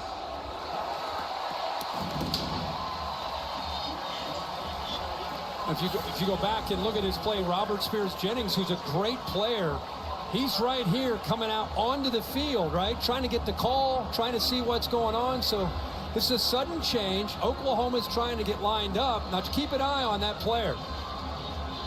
Right there. Opportunity to get that play on the ground right here for about an 8 or 10 yard gain. Misses the tackle, and then he's off to the races. So comes on the field a little bit late. Not real sure what the call is. Ball snapped. He's trying to make a tackle. Misses that tackle. And then there's the speed in that backfield with Wisner. The sophomore takes it to the house. They're up 21-3. Kirk, what a devastating sequence for Oklahoma. They force a fumble, then Bolden sprints down the field, recovers it for a touchdown. A couple plays later, Hawkins puts it on the ground, and then Wisner's loose, and it's a 3-touchdown second quarter for Texas. So what's the worst thing that could happen to you as an offense when you're down to your 6th and 7th and 8th receiver? You got an offensive line that's been banged up, and you got a true freshman quarterback getting down 21-3. You know, now you're in catch-up mode, and now you're in obvious passing situations, and now it's tougher on the line and tougher on the quarterback. These games are typically close. 9 of the last 11 decided by 1 score. The aberration was 2 years ago when Texas hammered them 49-0. Yeah. Beginning to feel a little bit like there's a potential for that today. Yeah, it does feel like that, unfortunately, for OU, and it's been about Oklahoma, you know, not being able to have enough weapons to try to attack this athletic Texas defense. It's been a lot of the quarterback trying to make plays. You know, he comes off his primary, he wants to be able to run, he's very good at it, but when that's your main weapon, you don't have a lot of other weapons. That defense is zoned in on stopping him. It's coverage where it counts, presented by T-Mobile 5G Home Internet.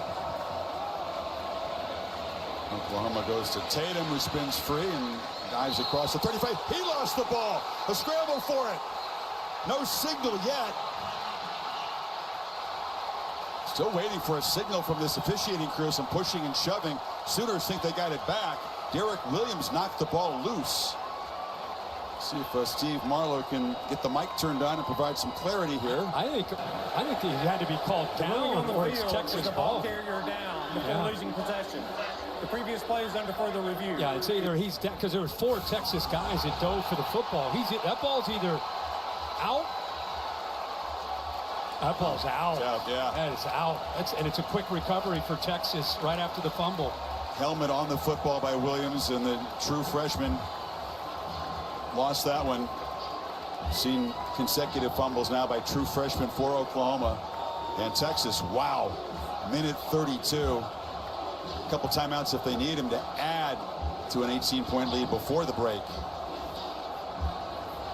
That's easily a Texas recovery if it was ruled a fumble, and it is. I think they'll overturn it. Texas had 13 yards of offense in the first quarter. In this second quarter, they've had 200 yards of offense. I said they woke up. They did. It was that one pass that got Ewers going. That ball that was ruled just inbounds. DeAndre Moore made the downfield grab, and that got the drive ignited, and it's been... Review, the ball carrier did fumble the ball. It was recovered by Texas. First down at the 38-yard line. And that one play really sparked it, and now it's been a burnt orange avalanche since then. And if you're Brent Venables in this defense, you've seen your guys have a couple mental lapses. They've missed some tackles today. They need to bow up right now and make something happen. It would be hard to imagine coming from 25 points down to the break if Texas is able to score again. Holly? Well, guys, bad news for Texas. Isaiah Bond, their best receiver, 20 receptions, averaging 18.2 yards per carry, has been taken to the locker room. Early in the game, I saw him tweak something. He came over, slammed his helmet on the sideline. They took him into the injury tent for a while. He's been nursing it, but they have finally just taken him back off the field. I'll update you when I know more. Here's the play, Holly, as he was kind of spun down, landed awkwardly. Keep an eye on his status. Of course, Texas has the big game against Georgia next week. This is a backward pass. Golden looking to throw it downfield, and he looked very much like a receiver throwing a football because he had a man open. Wingo was running free here. Man. As soon as he threw it, he put his head in the air, almost like he was embarrassed. You know how many times you practice that and you just hope coach will call it? Goes in motion, lateral right there. He can throw this ball. OU bites on it. He just couldn't get it. He falls. He's falling backwards. I don't think he's got a good handle on that. He just heaves it. That was a touchdown. They missed there. We talked about tape study. There's been a lot of good moments. That'll be laughed at. Blue takes off and bursts forward. Another first down at about the 25. Got 13 more. Starting to crease this defense. Like I said, sometimes when your own offense isn't doing anything, it can affect your defenses, their effort, their mental, how sharp they're playing, their tackling. Blue again. Knocked down to the 19. You knew Sarkisian only a matter of time before he was going to dial up some kind of a gadget. He went for the dagger right there. He did. Didn't quite get it executed. He still has a minute with 2 timeouts remaining. Back-to-back zone plays. This back has shown really good vision. First one he cut back. That time he went outside on it. Final minute, they fake it to Blue, pitch it on the edge, and that's DeAndre Moore, who's going to be brought down at the 20. It'll be third down.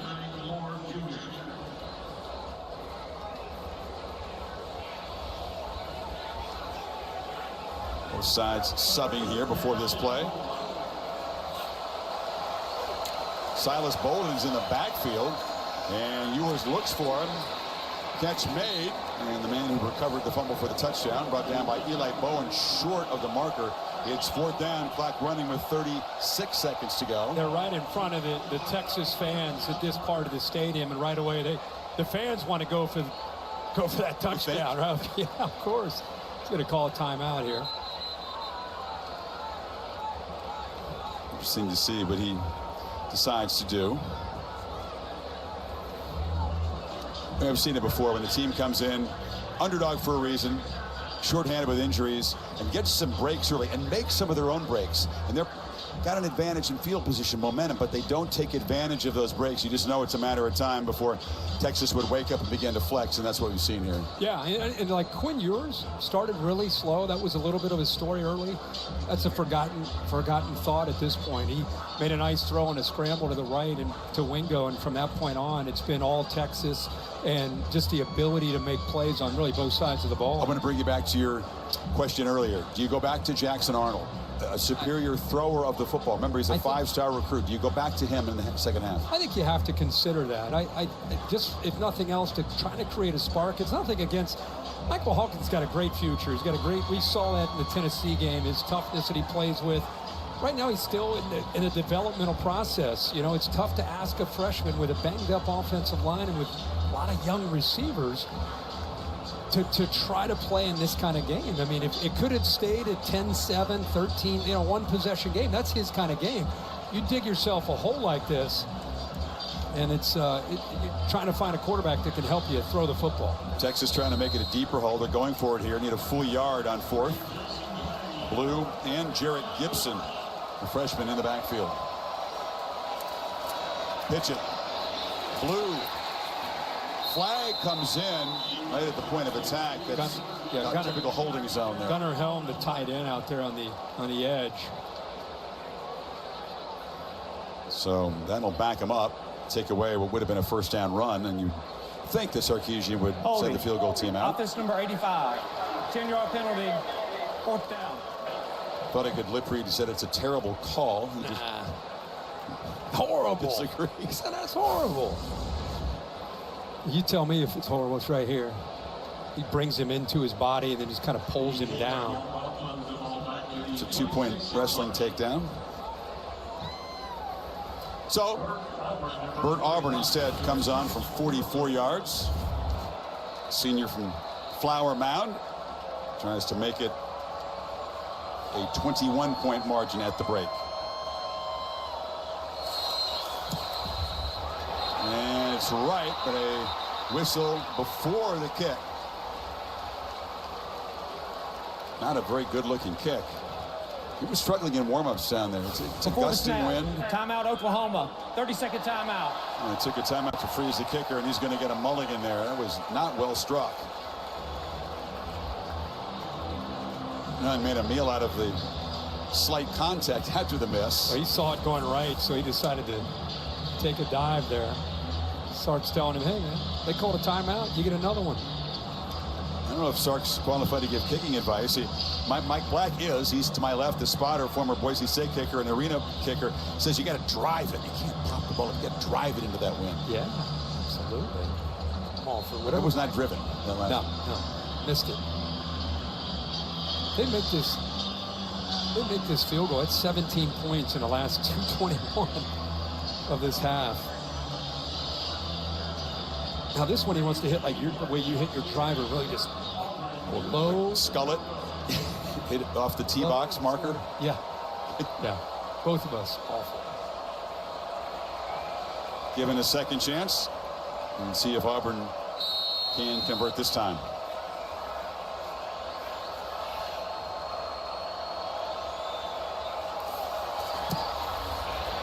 Much better, but did it hold on? It did not. Missed that one wide left. So even with the mulligan, missed the fairway.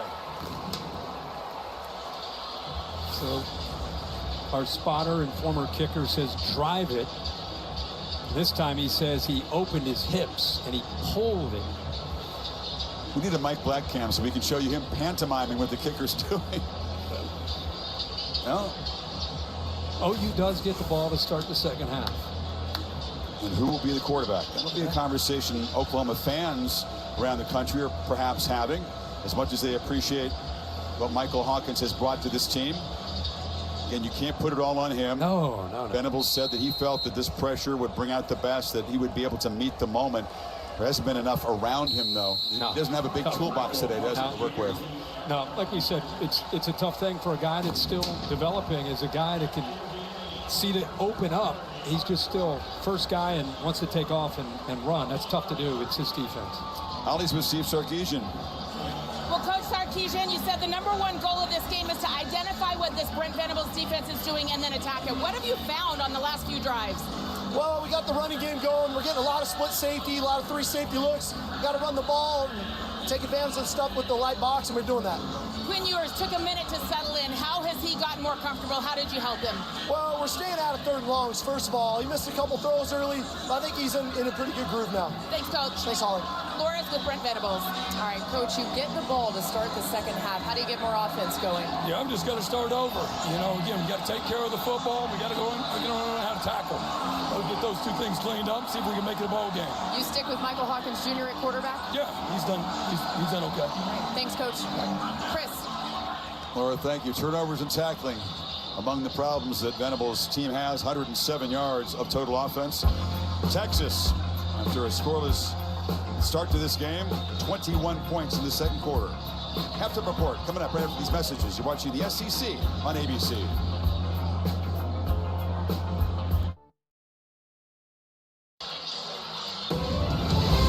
Back at the Cotton Bowl, the SEC on ABC, presented by Burger King. All-State Red River rivalry, the first edition in the SEC era for Texas and Oklahoma. And it's the Longhorns up 21-3 at the break here. Chris Fowler, Kirk Herbstreit, Holly Rowe, Laura Rutledge join us. We talked about how frantic, how frenetic these games can get and who can manage that or survive it, as the case may be. It was Texas in that frantic 2.5-minute period. Takeaways, touchdowns, recovering their own fumble for a touchdown, and now they're up in charge of this game. Yeah, in charge, and Oklahoma is probably in that locker room talking about, guys, we came back against Auburn in the fourth quarter. We got to find a way to get back into this football game. They get the ball to start. Again, if they're going to get back into it, it's going to either be a big play, from the quarterback running around or their own defense creating something to give them a short field, or special teams making a play. Something. Venable's assessment was that Hawkins had played okay, and he was going to stick his boot to Sam Franklin. He takes it from the 3. Running sideways, trying to get the corner, and cannot. Takes a big shot right at the 20-yard line. Here's that scoring flurry from Texas. They finally got a drive going, 75 yards, spread the ball around, and Gunnar Helm made the touchdown catch. Yeah, what a call there by Sark on third down. Goes to the tight end on the backside after rolling the quarterback to the right. It's a great hustle play right here by 11. Silas Bolden secures that touchdown after a fumble. This is what Chris is talking about late in that first half. The turnovers, it was like an avalanche. And OU's defense, maybe the wear and tear, emotional wear and tear, led to that quick score for the Texas offense after that sudden change.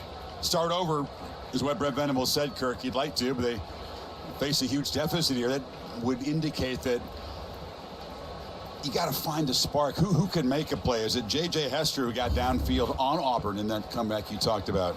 Can somebody else step up? And the problem is that Sark's defense right now, they're just sitting back. They're not giving up those quick, easy scores. They want to just keep everything in front of the Texas defense and make OU methodically move the football down the field. Don't give up any easy ones. Make this quarterback play consistently as a true freshman. Got a couple guys down. Yeah, Sam Franklin, the returner, took a shot into the medical tent for Oklahoma. And for Texas, Derek Williams, the safety involved in that special teams play, being looked at.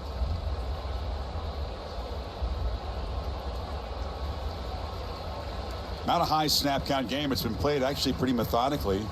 Texas running 32 plays in the first half. Oklahoma averaging barely 3 yards a play. Yeah. 107 total offense. Okay. As Williams has helped off. Yeah, he's been hurt. He's just getting a chance to come back.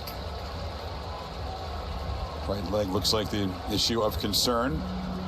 So what can OU do to create a spark? What can Hawkins do? He's been harassed. He's been chased down. A couple of sacks by the Longhorns in the first half.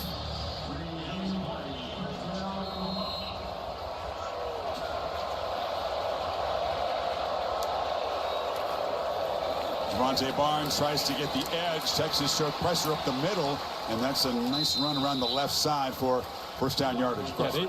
They blitzed Anthony Hill up the middle, able to get to the edge, get to the outside away from that interior pressure. They've had some success running the football out there with Barnes, and occasionally the quarterback getting out there with Hawkins.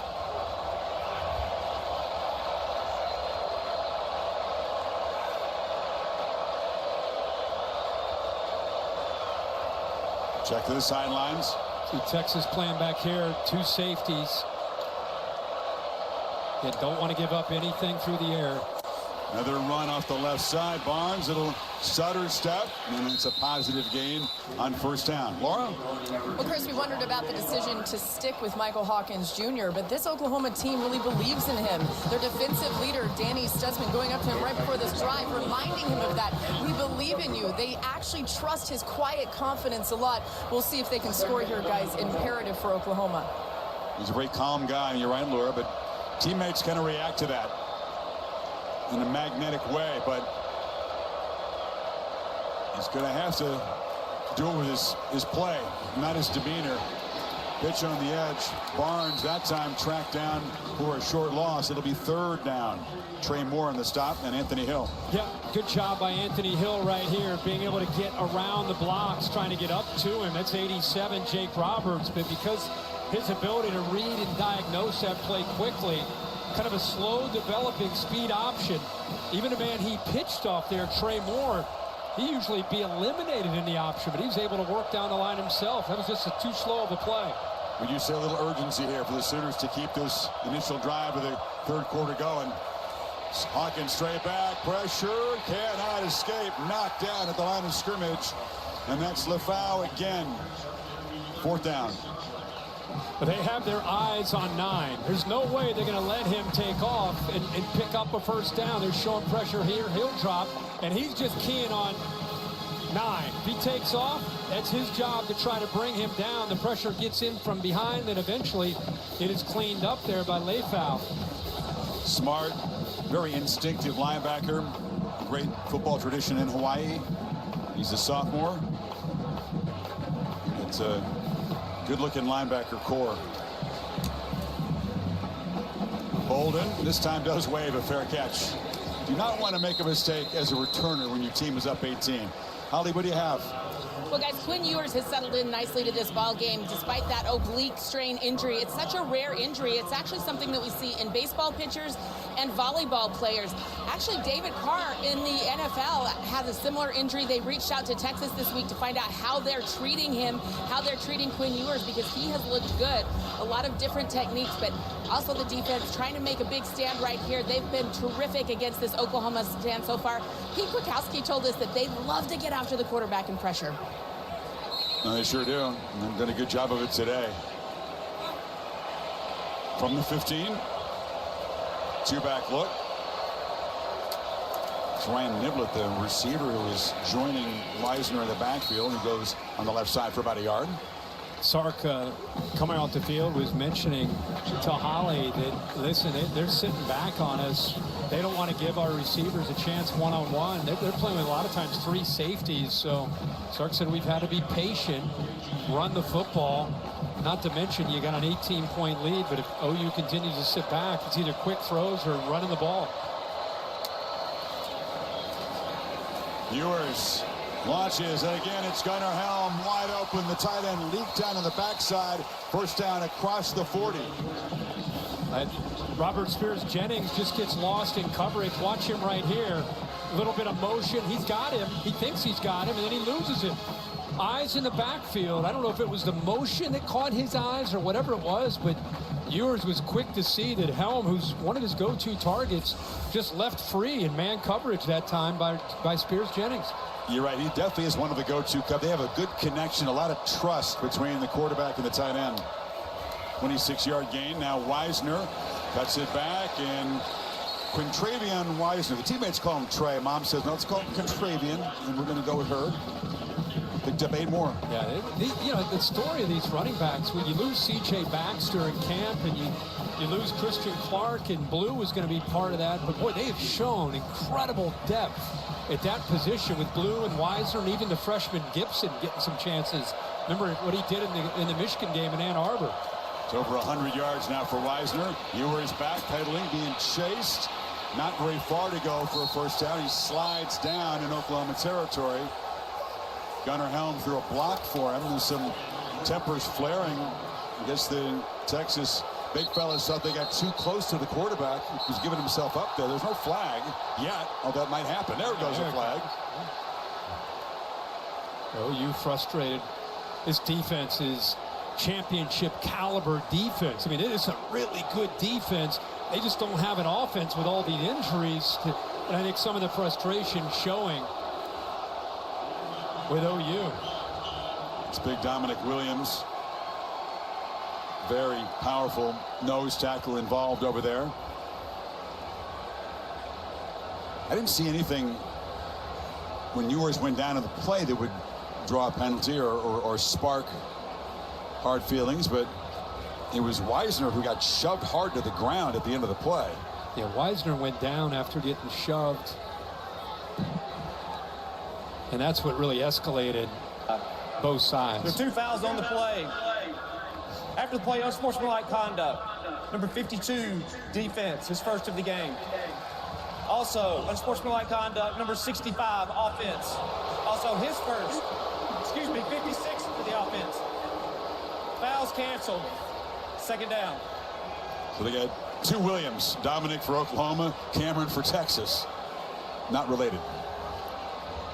No, and I think right as you started to talk about it, that's where it started. Boy, Helm got away with a hold there on Kip Lewis.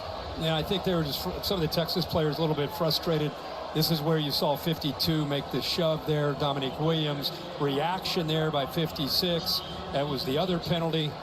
He's the guy that fell on Ewers. It didn't look to be flag worthy at that point. No. I think when he shoved Wisner to the ground, that's what brought it. And then Williams responded to it. So Texas off that scramble.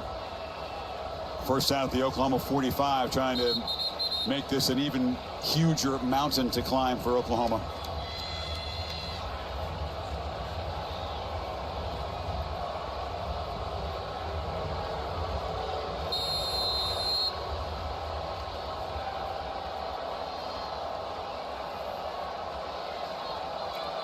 If you're Oklahoma and you want to sit back and prevent big plays, I understand that, except it allows Texas to go on these longer drives, churn even more clock. You're going to get fewer and fewer possessions. Blue off the left side picks up a few. Well, the fear is if you do bring safeties down and you put a safety in the middle of the field and you give him that one high look, Ewers has such confidence in his receivers, he'll take a shot. And they're just kind of baiting this defense to eventually get them down. End around here. This is Wingo. Ryan Wingo made a play like this against Michigan. You give him any space, and you better buckle up. Peyton Bowen brought him down, saved the touchdown, but he gained 25. 6'2", 210, true freshman out of St. Louis. Sark tells us he could be, he says, Jeremiah Smith at Ohio State is a great receiver. Ryan Williams, a great receiver at Alabama. He said soon people are going to be talking about Ryan Wingo in the same fashion. They fake the pitch. Ewers on the move. Avoids pressure and fires into the end zone. Incomplete. Tried to find Helm, who was well covered. Yeah, 22.5 per catch for Wingo coming into this game. Electric 75-yard touchdown against the Roadrunners of UTSA. And I think you're right. They've spread the ball around. If they had featured him, if they were short on receivers, you might have Ryan Williams-like stats. Yeah, I mean, when you start to prepare for him, you look at all of these receivers. It's Bond and Wingo and Golden and Bolton and DeAndre Moore, Jonte Cook. They don't just isolate him. And maybe as the season goes on, they'll start to do more and more of that. With that kind of cushion up top, they're going to take it away. Blue cuts it back. Again, Holly reporting that Isaiah Bond has left the game. Don't know if he'll return. So one of the key components of that receiving core is out, but still an enormous amount of talent. One thing that stands out when you're watching them play, when they get into a lead like this and the team knows they want to wear them down and run the ball, you still can't stop them. That's a tip of the cap to the offensive line and the execution up front. Not beautiful execution that time. They faked it to Blue. Moore was open on the edge. Ewers missed him. And now it's fourth down again. Yeah, it's a run-pass option, and if he feels any kind of pressure at all, he's reading this guy right here. Watch his head, look over here, sees that, got it, and he just misfires. But an easy first down is the right read. Maybe just hurried it. Sarkisian passing on the field goal attempt this time. You need to get to the 8.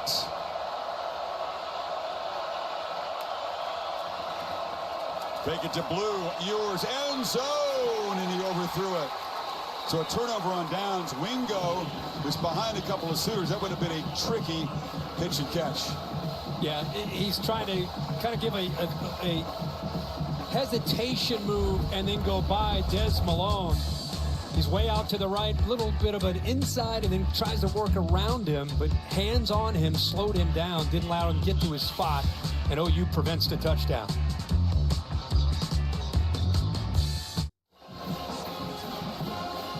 The one and only Bevo.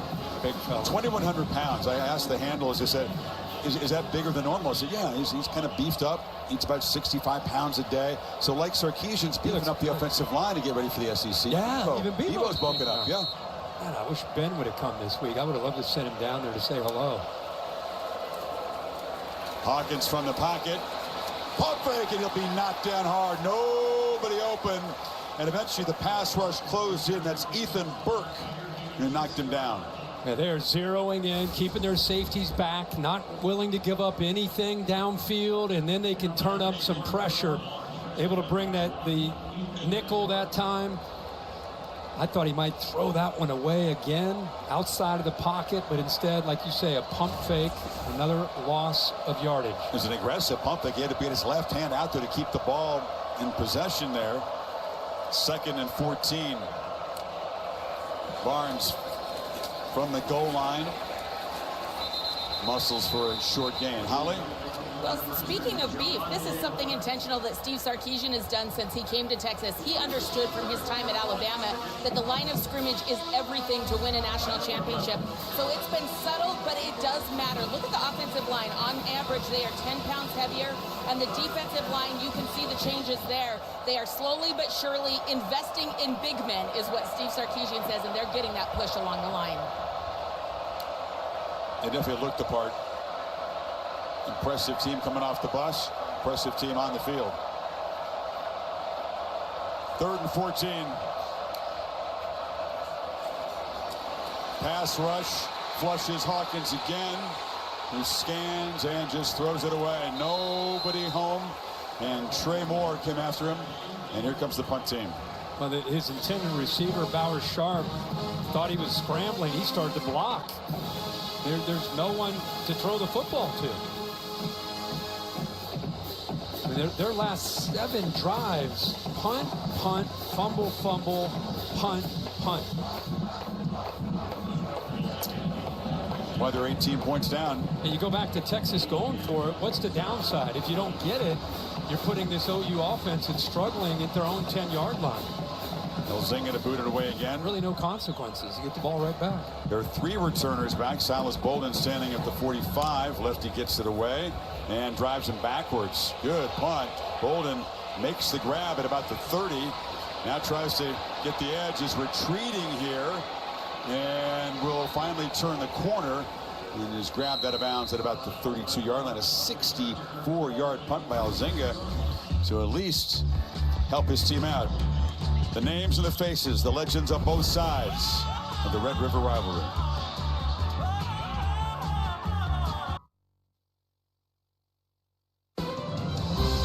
The SEC on ABC, presented by Burger King, is brought to you by Allstate. You're in good hands. Trying to cover from all angles. The T-38s are part of the flyover before the game. No, they were. Let's go inside the cockpit, Kurt. Get inside one of these things. I have. Backseat. I threw up the entire trip. Hour 45. Fellas from Shepherd Air Force Base up in Wichita Falls being honored before the game. That was cool. Some Texas fans and some not Texas fans. Longhorns from the 32. Midway through this 3rd quarter. Uneventful 3rd quarter so far. Wisner into heavy traffic. Not much there. And Sarkisian can tend to grind things out if he has to here. Oh, yeah. Yeah, this game is in his hands. Like I said, this is what Texas, knowing that OU has these difficulties right now at this stage of where they are with their injuries. Their whole goal is if they could build a lead and get them into catch-up mode, into obvious passing situations, then they could just sit on the ball and work the clock. High percentage throws. There's a high percentage check down to Wisner, who's slammed down a couple yards short of the marker by Bowen. So 3rd down and about 4. Starting to look at Texas from a bigger picture standpoint of who they are. They're going to get an opportunity next week at home against Georgia, but this offense with the offensive line, the new weapons that they've developed on the outside, the nice tight end, Ewers experience, and Wisner and Blue in that backfield, man, there's a lot to like. A lot to love about the defense, by the way, which came in averaging just 7 points a game allowed, under 4 yards per play. Beating those marks so far as Ewers has plenty of time, fires across the middle to Golden. Matthew Golden And that throw downfield over the middle was accurate. Picked up 23. You know, you have a mesh underneath. They're expecting man, so you get this look and this look in case it's man. And then you get the backside dig route. See underneath?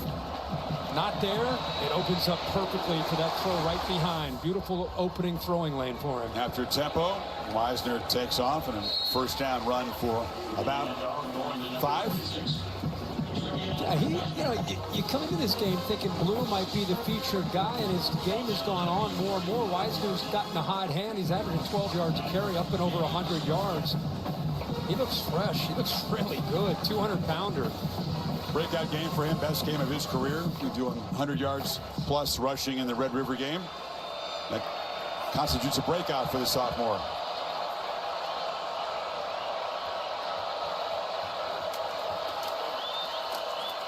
Feed it to him again. Busted outside. Wisner lowers his shoulder, and he banged into Kobe McKenzie. And it's another first down. Holly?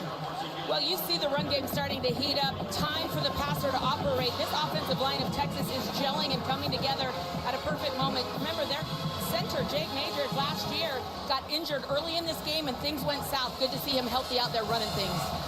Huge turning point last year early when he left the game. Majors has a PhD in the offensive scheme. Yeah, he certainly does. Kirk Flood summed it up when he told it, or Kyle Flood summed it up when he said he's basically a coach on the field, 48 career starts, a leader, makes as many calls as Quinn Ewers. You know, he and Quinn Ewers work together when it comes to recognizing fronts, looking for that Mike linebacker, just making sure everybody's on the same page. Some things go overlooked by fans. Having a veteran center for any offense is big. It certainly didn't hurt Arch Manning when he stepped in to fill in for Ewers. That steady hand, making his 47th start today. Jaden Blue on the edge, explodes around the corner, shoved out of bounds. DeAndre Moore made a block. Bowen got him down, but an 11-yard gain. To me, I think you just learn a lot about a personality of a team by how the receivers block. And this Texas team is an unselfish group. I mean, they look like they take as much pride in blocking as they do catching a football. And that time, as you pointed out, DeAndre Moore right out there doing a great job.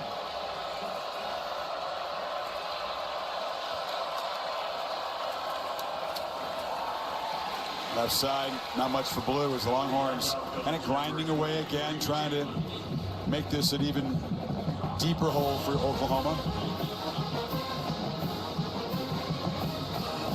Pretty good penetration this time. Terry's able to get in there.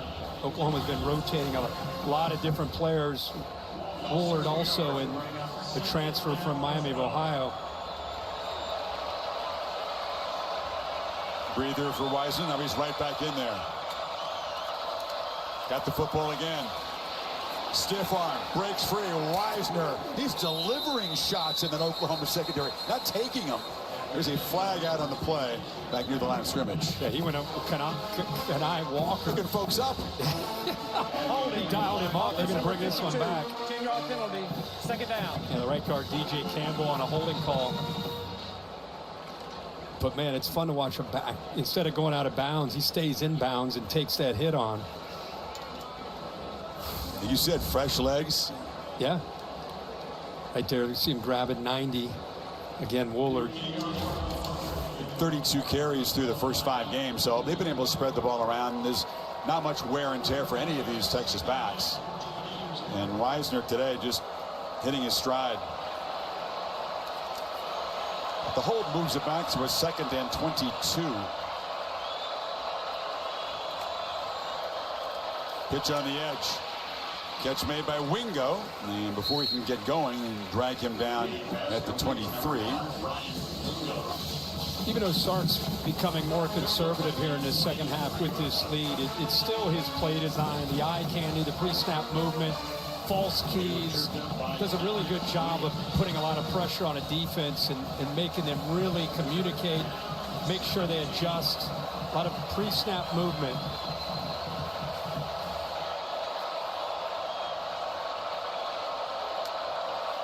On 3rd and 17, Ewers faces a 3-man rush and launches for the end zone, but it's overthrown.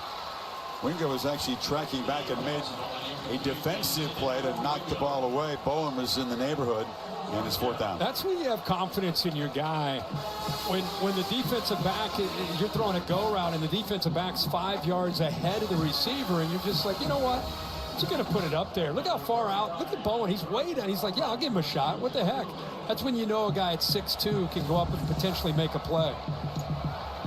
Well, Auburn officially 0 for 1. He missed one attempt. Oklahoma had called timeout, then missed it after that. This from 41, and this is right down the middle. So that'll help get some confidence going forward. And the lead is 21 with 1:01 to play in the 3rd period.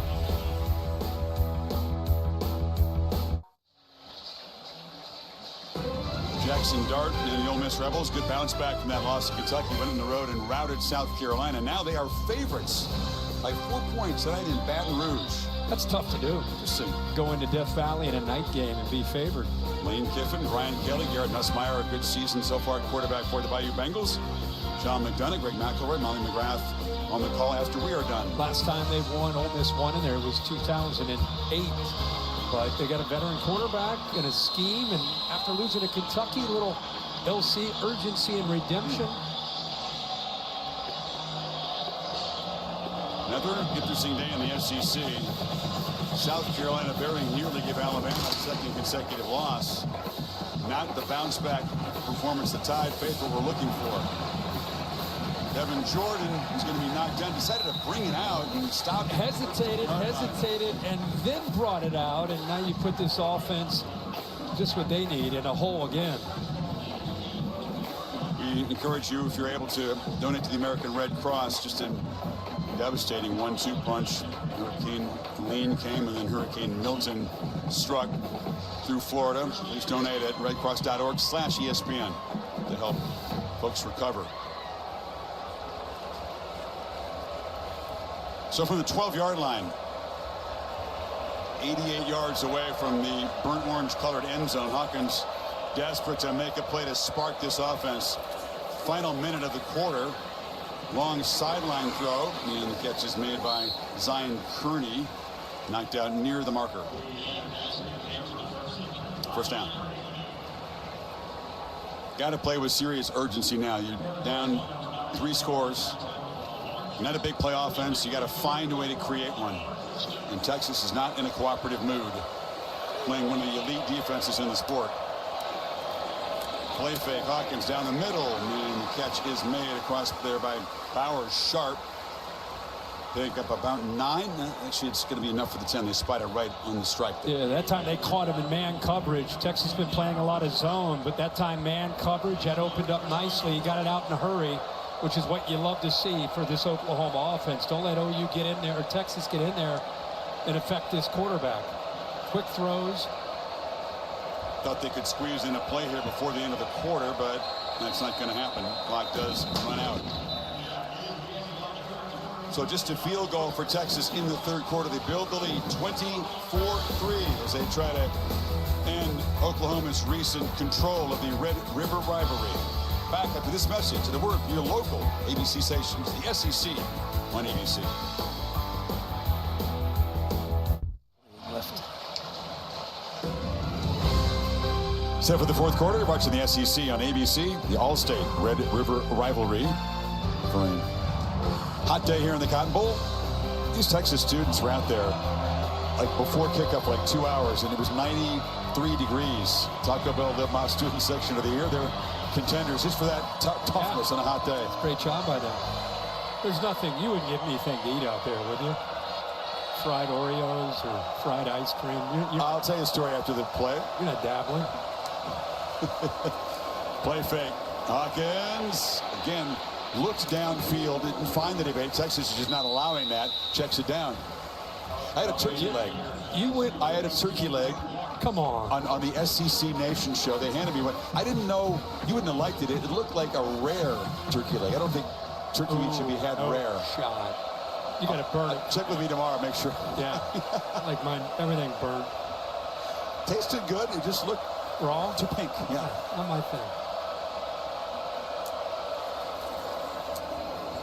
Quarterback run all the way. Hawkins plows forward within about 2 yards of the marker. Third down coming up. Greatest thing about a young quarterback like Michael Hawkins, just like we saw that night he came in Norman against the Tennessee defensive front, showed so much toughness. And this game has not gone the way they had hoped, obviously, but the one thing you can count on with him is kid keeps fighting. Not the biggest guy, he's under 200 pounds, but he is certainly tough. Kind of wiry, strong, obviously explosive, slippery. There's a shovel pass inside to Bowers Sharp, the tight end. And Benda makes the tackle. It's just enough to keep this drive going. That's a nice little triple option there with the man in motion. The receiver, or the back, Barnes, he could have handed that off or dipped it underneath, which he decides to do. Three-man rush. Hawkins is still pressured and flush, and a flag comes out. That stings when Texas rushes three quarterbacks on the move, and you get an apparent holding penalty. Yeah, holding on Hickman, the center. Yeah, you're right. Sorrell broke through there.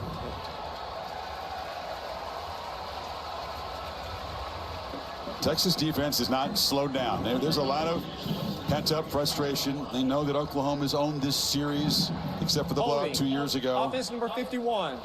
10-yard penalty, first down. It's the only win for Texas in the last 6 meetings coming in. So these guys have experienced more heartbreak than elation in this rivalry, and they are out to fix that today on the Texas side. They will continue to come after Hawkins and lay the lumber if possible.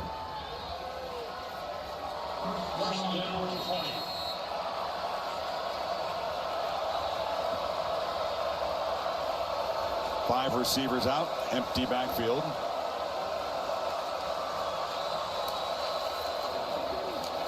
Five-man rush again. Hawkins pressured and dropped down by Anthony Hill, who has had a monster game again against the Sooners, just like last year.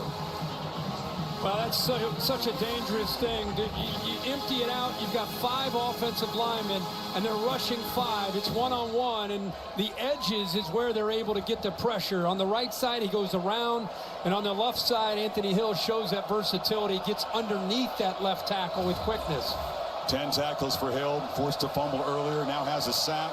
Look at Hill, he's out here, he drops, he rushes the quarterback, he does everything.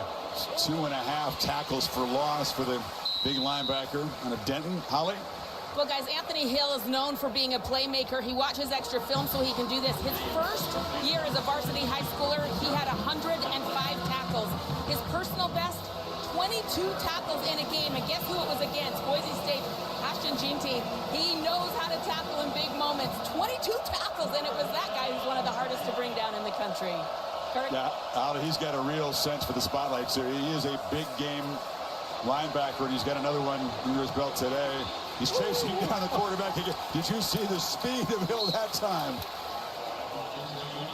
I said there's going to be no let-up from this defense. No, and it's the versatility. Like I said, he plays middle linebacker. He'll play out on the edge. He'll walk up and rush the quarterback. He does everything. Here he knows there's the threat of him taking off and running. It's maybe OU's best play. Everyone's covered. The quarterback runs. And Oklahoma continuing to go that way. They're going to our left, backwards. Can't go the other way today. It's been a tough day for the offense. Yeah, you run out of bounds there. It's going to go down as another sack. And Zinga way too busy today as the Oklahoma punter. And Silas Bolden is living adventurous. Silas Bolden, can he make the punter miss? He can.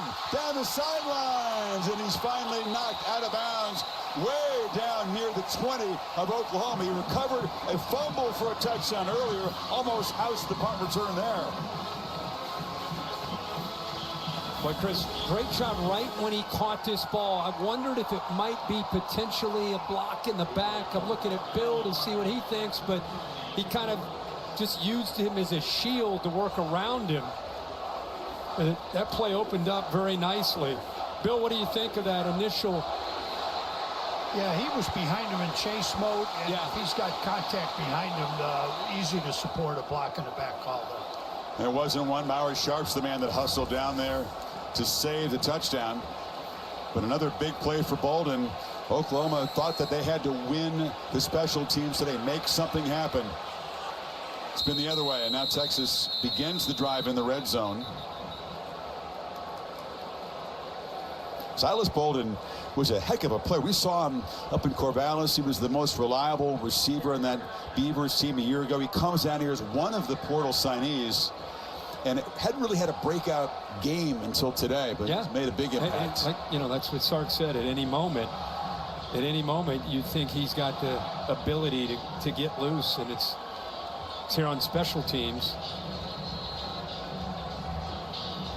He just come at you in waves. Last year it was Worthy, it was Mitchell. I mean, you knew who you were dealing with. This year it's such a different group, very different style from last year too. Ewers looking to throw on first down. Flips it short, incomplete, and flags come in. That was Desan McCullough in cover trying to break up the play against Wingo. A little too aggressive.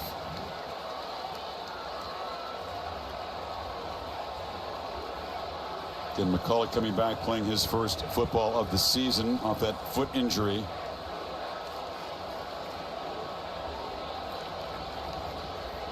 Still talking about it. Pass interference, defense number 1. Spot foul, automatic first down. Always amazes me when the left arm, I think, is what they're looking at. Yeah, he definitely hooks him. It's amazing. And the team that's leading, the split to 50, and from our vantage point to our left is all burnt orange. And from our vantage point to the right is the OU side. And as the winner starts to become more and more obvious, you see that side full, jam-packed, and we start to see people starting to head out. Wisner showing a lot of fight. Eventually 5 or 6 surround him. There's not a single person in this Texas section that's left at all. They're not leaving. Laura? Yeah, exactly. Hey, guys, Brent Venables is looking for a strong stand from this defense. He just challenged him on the sideline and said, they are whooping us in all 3 phases. Now's when you show me who you are. Stand up. Who are you going to be in this moment? Also telling him, I want to pick 6. Get the ball back. Take that thing down and score.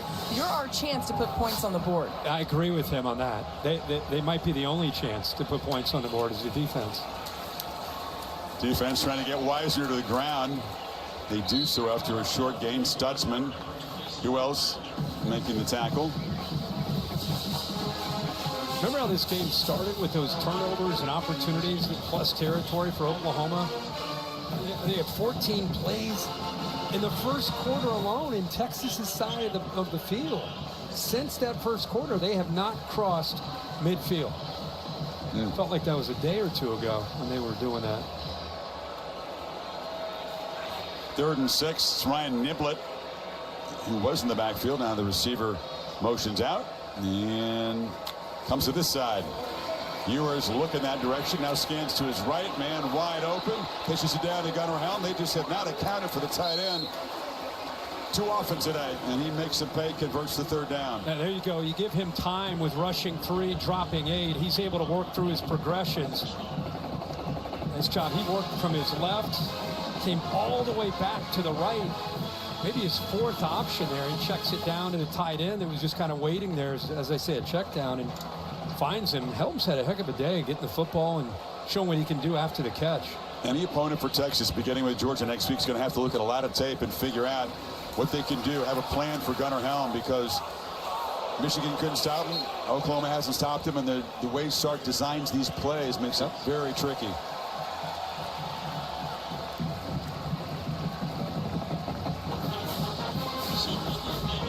Majors this time gets bent over. Watch 65. That's again the fear when you get rolled up on, and he goes all the way back trying to protect that leg, that right leg. He's still on the field, so good news for Texas fans. You don't want to lose the veteran. No, that's a scary grimace that he had. Those braces save a lot of knees. Yep.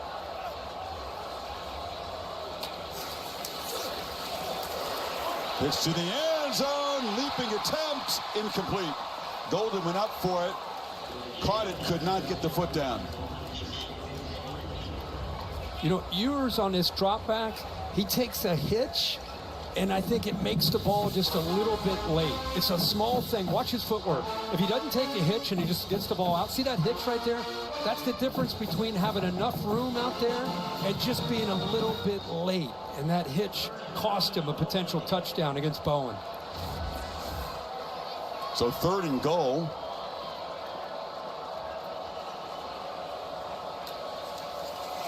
Pitch to the edge. Weisner trying to work his way back, but they were all over him. Kip Lewis makes the tackle. They're still flying around over there. That Oklahoma defense playing with a lot of pride. Laura just talked about Brent Venables challenging them, saying, hey, you know, we need you to score. We need you to make a stop. Show me what you got. They continue to battle, even though the score is at 24-3. Force the short field goal attempt from Auburn to extend the lead to 24.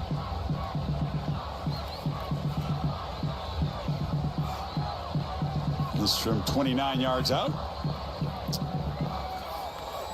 And Auburn makes it 2 for 3 on this Saturday. Talked about the food at the Safe Fair. There's still time, Kirk, to get you a corny dog or oh, there you go. That was your funnel cake or all kinds of stuff out there. There's your funnel cake.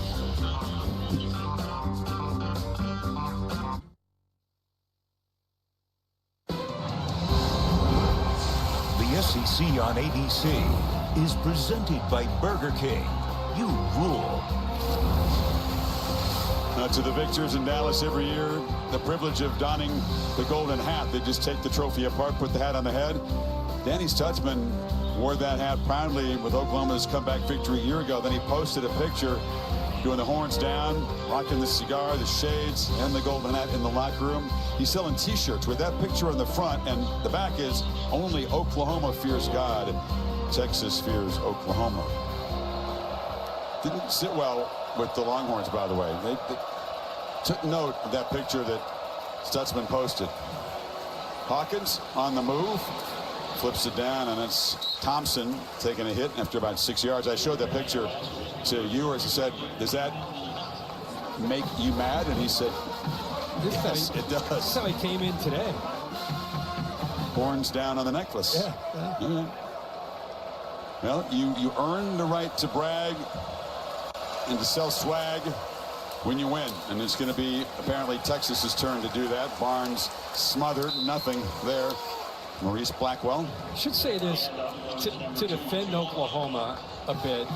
What they've been dealing with, everyone's going to look at this score and say, Oklahoma in the SEC, come on. No. Oklahoma's defense, healthy, is ready for the SEC.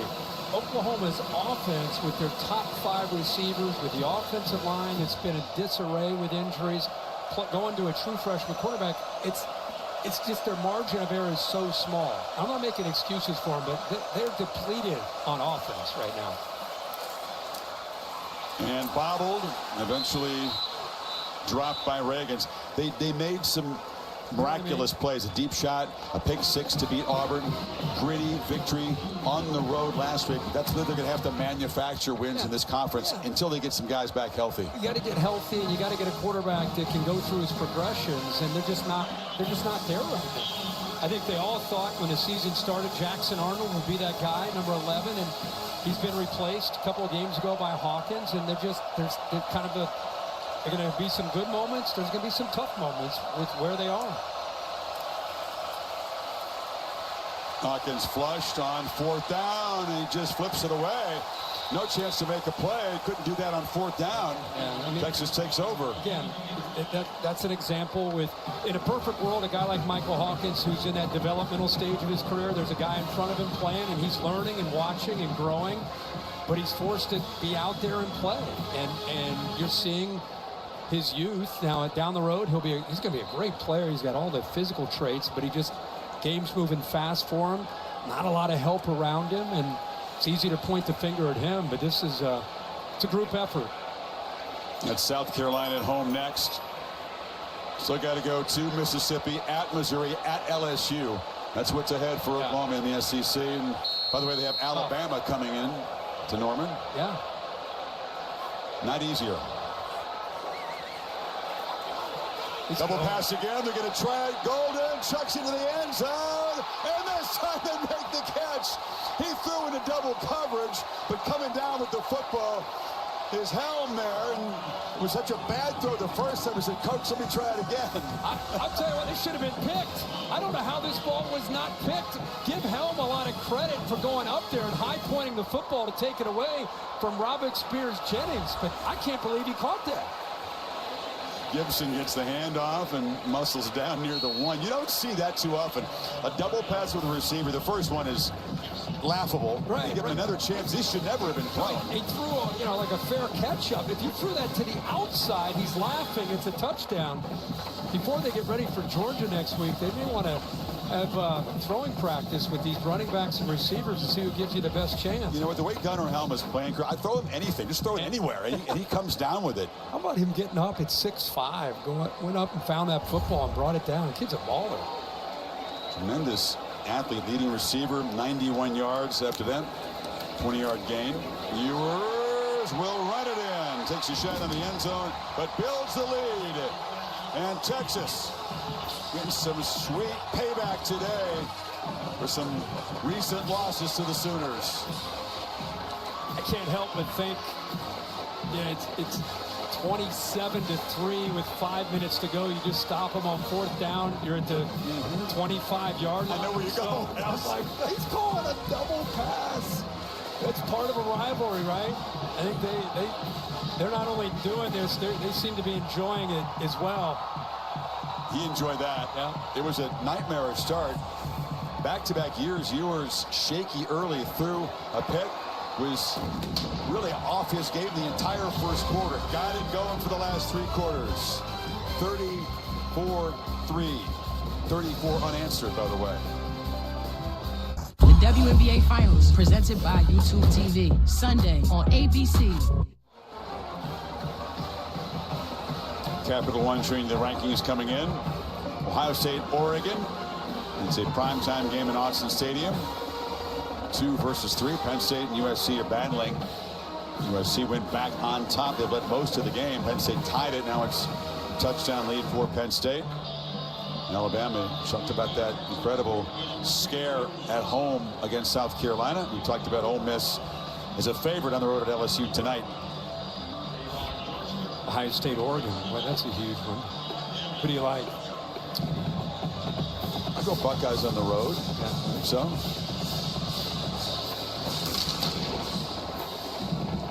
Your thoughts on that? You can pick that game. Preseason I picked Oregon to win the national title. But Ohio State. And you picked Ohio State to win the Big Ten. I know. I did. Mixed message, my friend. Yeah. All-State bus is here. What's your All-State good hands play of the weekend so far? I will use the play from here with Silas Bolton, who's blocking in the backfield. Back gets out. He's kind of trailing. He's hustling, maybe going down to celebrate. I think he's hustling just in case that happens. And he's right there to jump on top of it. Went 55 yards to secure that. That was a big play in this game because Oklahoma, they were right there. Stutzman's about to jump on that fumble. Would have been their ball, but bailed Wisner out. He was in 5th gear. When he saw the ball loose, he hit to 6th gear. He accelerated, right? He did.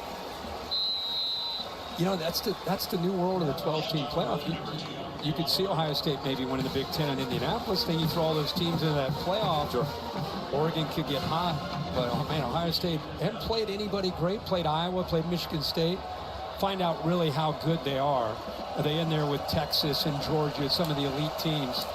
Or is Oregon that team? Barnes to run. Hawkins completing 12 of 19 today, but just 93 yards. Still hasn't thrown an interception this season, but just couldn't generate anything in the air to the end zone, and he was pressured and hit, sacked 5 times. Holly? Well, guys, I actually talked to some of the Texas players about being ranked #1, how they talked internally about that. And Jake Majors, the center and leader of this team, said, you know what, we've said it's cool, but we don't care. We only care about being ranked #1 on January 20th.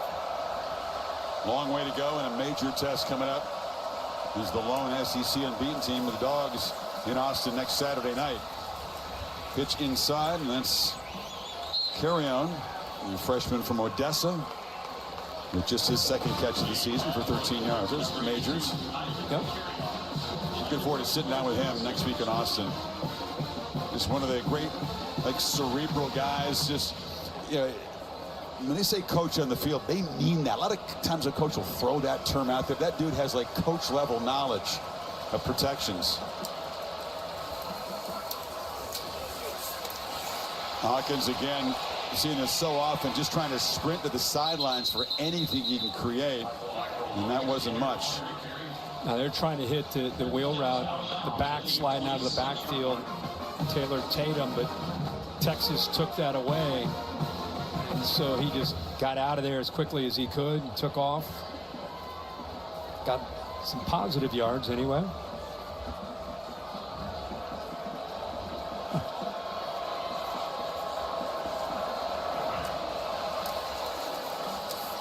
Handoff inside to Tatum, knocked down. Well, Texas is going to continue to be a flag on the play.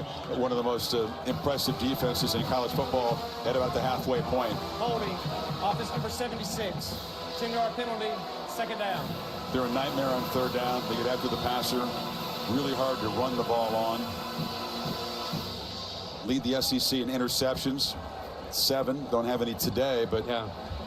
There's not many weaknesses to spot. No, and now they're attacking down here. Watch this. OU pulls this way, and then I don't know if it's a false cue, a false read for the linebackers, but they're pulling left and then running right. Still working at Telly in 3 minutes to go. I like Yeah.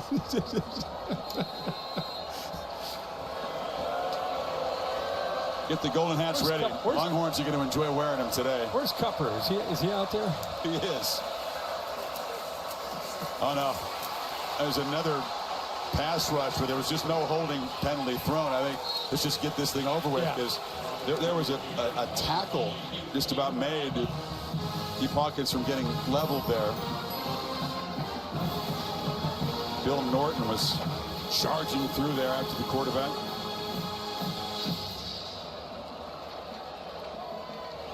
Sarkisian will obviously spot some things that they want to clean up and improve upon. The start for one on offense, but got to be pretty pleased. By the way, we have spotted Cooper Manning, Arch's dad, Peyton and Eli's older brother. There's Ellen. Ellen's in charge of Coop. Cooper's my favorite Manning. He's the funniest of the brothers. Yeah. He had a big ass hat on. He told me he keeps a really low profile. He's wearing a 100-gallon hat in there, but that's a good look. He reports into his left arm. I guess his orders are to keep a low profile and not get spotted, because he's usually better. Well, that's how you're going to get spotted when you wear a hat like that, like Big Tex. His dad used to keep a low profile, headsets at the radio call, watching Peyton and Eli. We had a radio show with Cooper a long time ago. Hawkins takes off. You call him Cooper or Cupper? Well, I know what you're doing, as the family would say it. Art says Cupper. Cooper, yeah. Well, but Cooper. Cooper. Outside of New Orleans, it's normally Cooper. Anyway, whatever. He's a proud dad. He's interesting. He played some football at Ole Miss. Didn't get the height and arm talent of the other brothers. Great receiver. He's a good athlete. Great athlete. And obviously Arch has a lot more speed than his uncles. Yeah. A lot like his grandfather. Henry Parrish Jr. Force on the ground for the Rebels. They take care of the Bayou Bengals. Coming up next from Baton Rouge.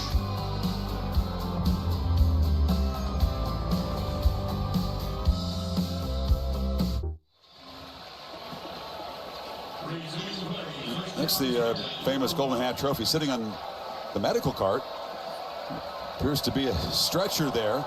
It'll make its way to the field. And we are exactly 2 minutes away from Texas grabbing that trophy. You take it right off the base and pass it around. Hawkins sprinting again to the sidelines and tracked down by the very speedy Benda, a guy who can clock 22 miles per hour in the catapult system. Yeah, he can go. It's the first time that Oklahoma has crossed midfield since the first quarter, when they started a drive or two in plus territory.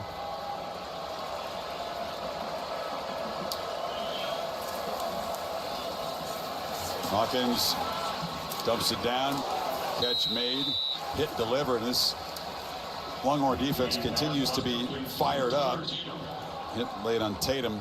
You know, a couple of years ago, the dramatic comeback as the hat makes its way out here. Caleb Williams had that hat on. It was an amazing comeback.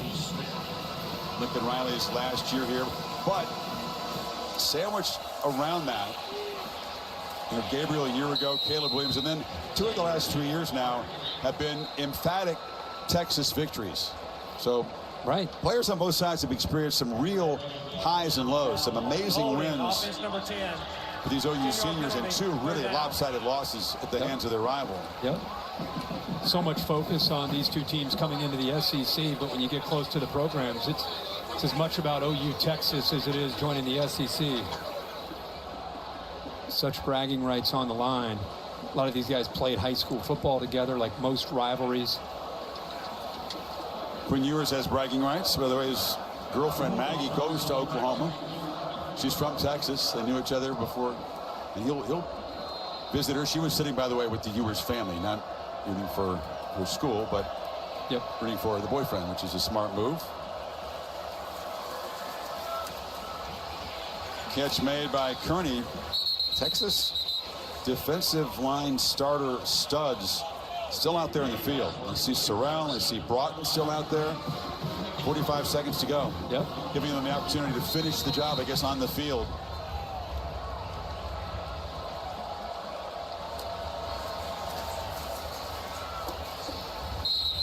Pitch made. Kearney steps out. 35 seconds to play. Have to check the status of Isaiah Bond. Not only reporting he left. Certainly want to have everybody healthy. It's Michael Huff there. Yes, it is. Saw him last night at dinner.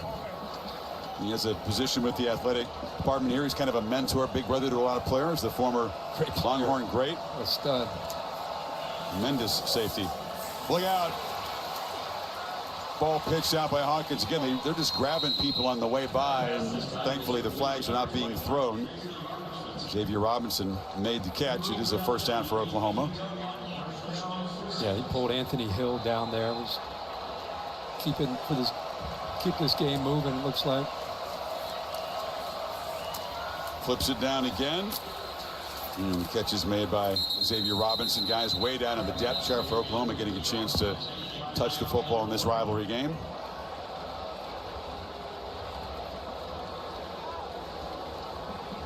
Not the way he imagined it. Passer. Defense number 88. High hit. At the distance to the goal. Automatic first down. And Sorrell made a big impact today. Too late on that hit. And now he'll come out. Yeah, this thing is going all the way down, even though it's out of reach. They're still sending messages to each other. Sorrell just finished that, and that's why they called that. Finished him into the ground. What do you make of it? Not that play, but the idea that Texas's starters still out there laying the wood. I think it has as much to do with not wanting to give up a touchdown to OU as it is about just trying to finish the game. I don't think these guys want to come off the field. They don't want to give up a score. Hawkins across the middle, and it's too high for Jake Roberts. Down to 7 seconds to go. Yeah, he had him there. That opened up nicely for him. That hat fits no one, by the way. You can kind of perch it on the top of your head. Right. And the winners never care. Quinn Ewers, his final go-round. Is you're not coming back yet again, are you? I mean, in theory, he has another year, but this is it. He'll have 2 wins in a heartbreaking loss a year ago as the starting quarterback in this rivalry.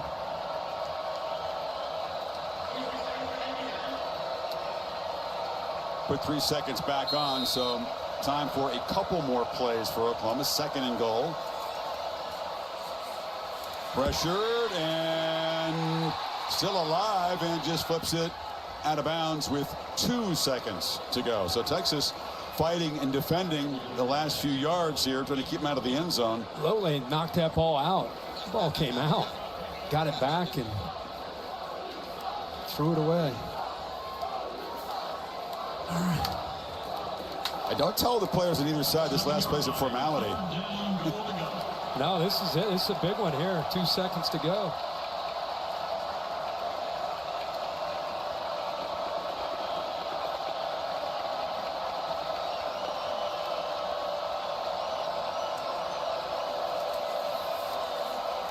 Last play, no shot. Airmailed way out of the end zone, and that's it. Texas, slow start, strong statement after that. 34 unanswered as they clobber the Sooners.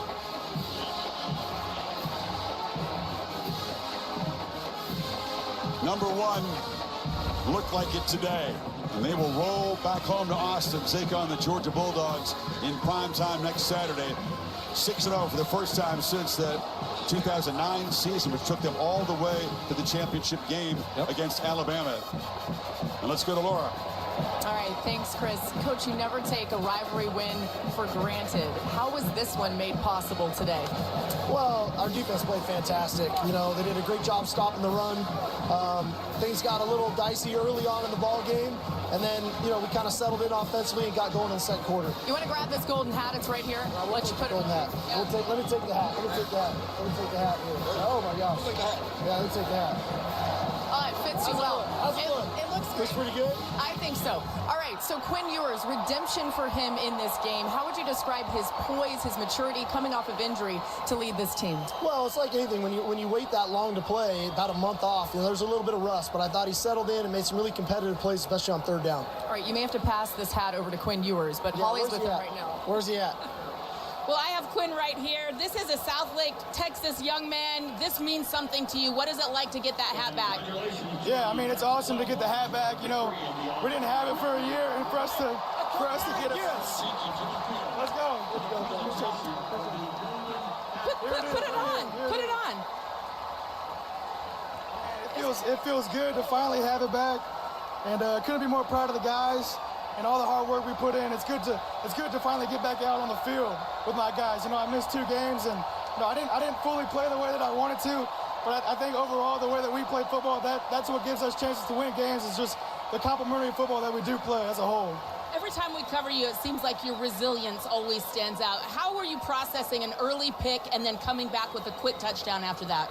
Yeah, I think it's just like the veteran in all of us. You know, I think we played a lot of ball. We understand, you know, adversity is going to strike, and at the end of the day, it's how you come back and it's how you respond. It's 10% what happens to you, 90% of how you react. So, you know, I just lean on Jesus, and he just continues to put me through adverse times.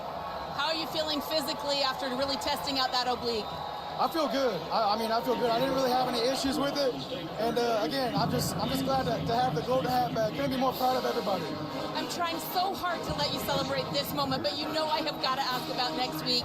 A huge game looming as you host Georgia for the first time there at DKR. How do you process this moment, but how quickly do you move on? Yeah, we're going to enjoy this one on the ride back. You know, have 12 hours or so, and then it's on to the next. You know, where we want to be at the end of the season, we're going to have to continue to get better. That's what championships teams do. So we're going to enjoy this one for the next 12 hours or so. Sounds great. Love the hat. Looks really good on you. Thank you, Miss Holly. Have a good one. It's like the Stanley Cup. It gets passed around. Let Quintravian Weisner wear that thing. Let Gunnar Helm wear it. And let Anthony Hill, representing the defensive effort, wear that hat, too. Great night in the SEC. We're off to Baton Rouge momentarily. The Rebels and the Bayou Bengals. That's a terrific rivalry. Good showcase of quarterbacks. And then next Saturday, we talked about 3:30 Eastern on ABC. Alabama is still trying to regain their footing after that monster victory against Georgia. The loss to Vandy, shaky today against Tennessee. And then in prime time, what do you make of this Texas team having to back up an emotional rivalry game, go back home against Georgia? Carson Beck and the Dogs lighten it up this afternoon, by the way. Yeah, I mean, Georgia used the loss to Alabama to recalibrate, get themselves right, and they look like they're trending in the right direction, the way you expect them to as they get ready to go to Austin. Texas is going to have this is a huge game for them. Obviously, this is one you look forward to all year, but they'll have no problem putting this one behind them. There's so much going on in Austin next week. I mean, it is one of those games, and you mark on the calendar in August, so they'll be ready to roll. Can't wait to get down there.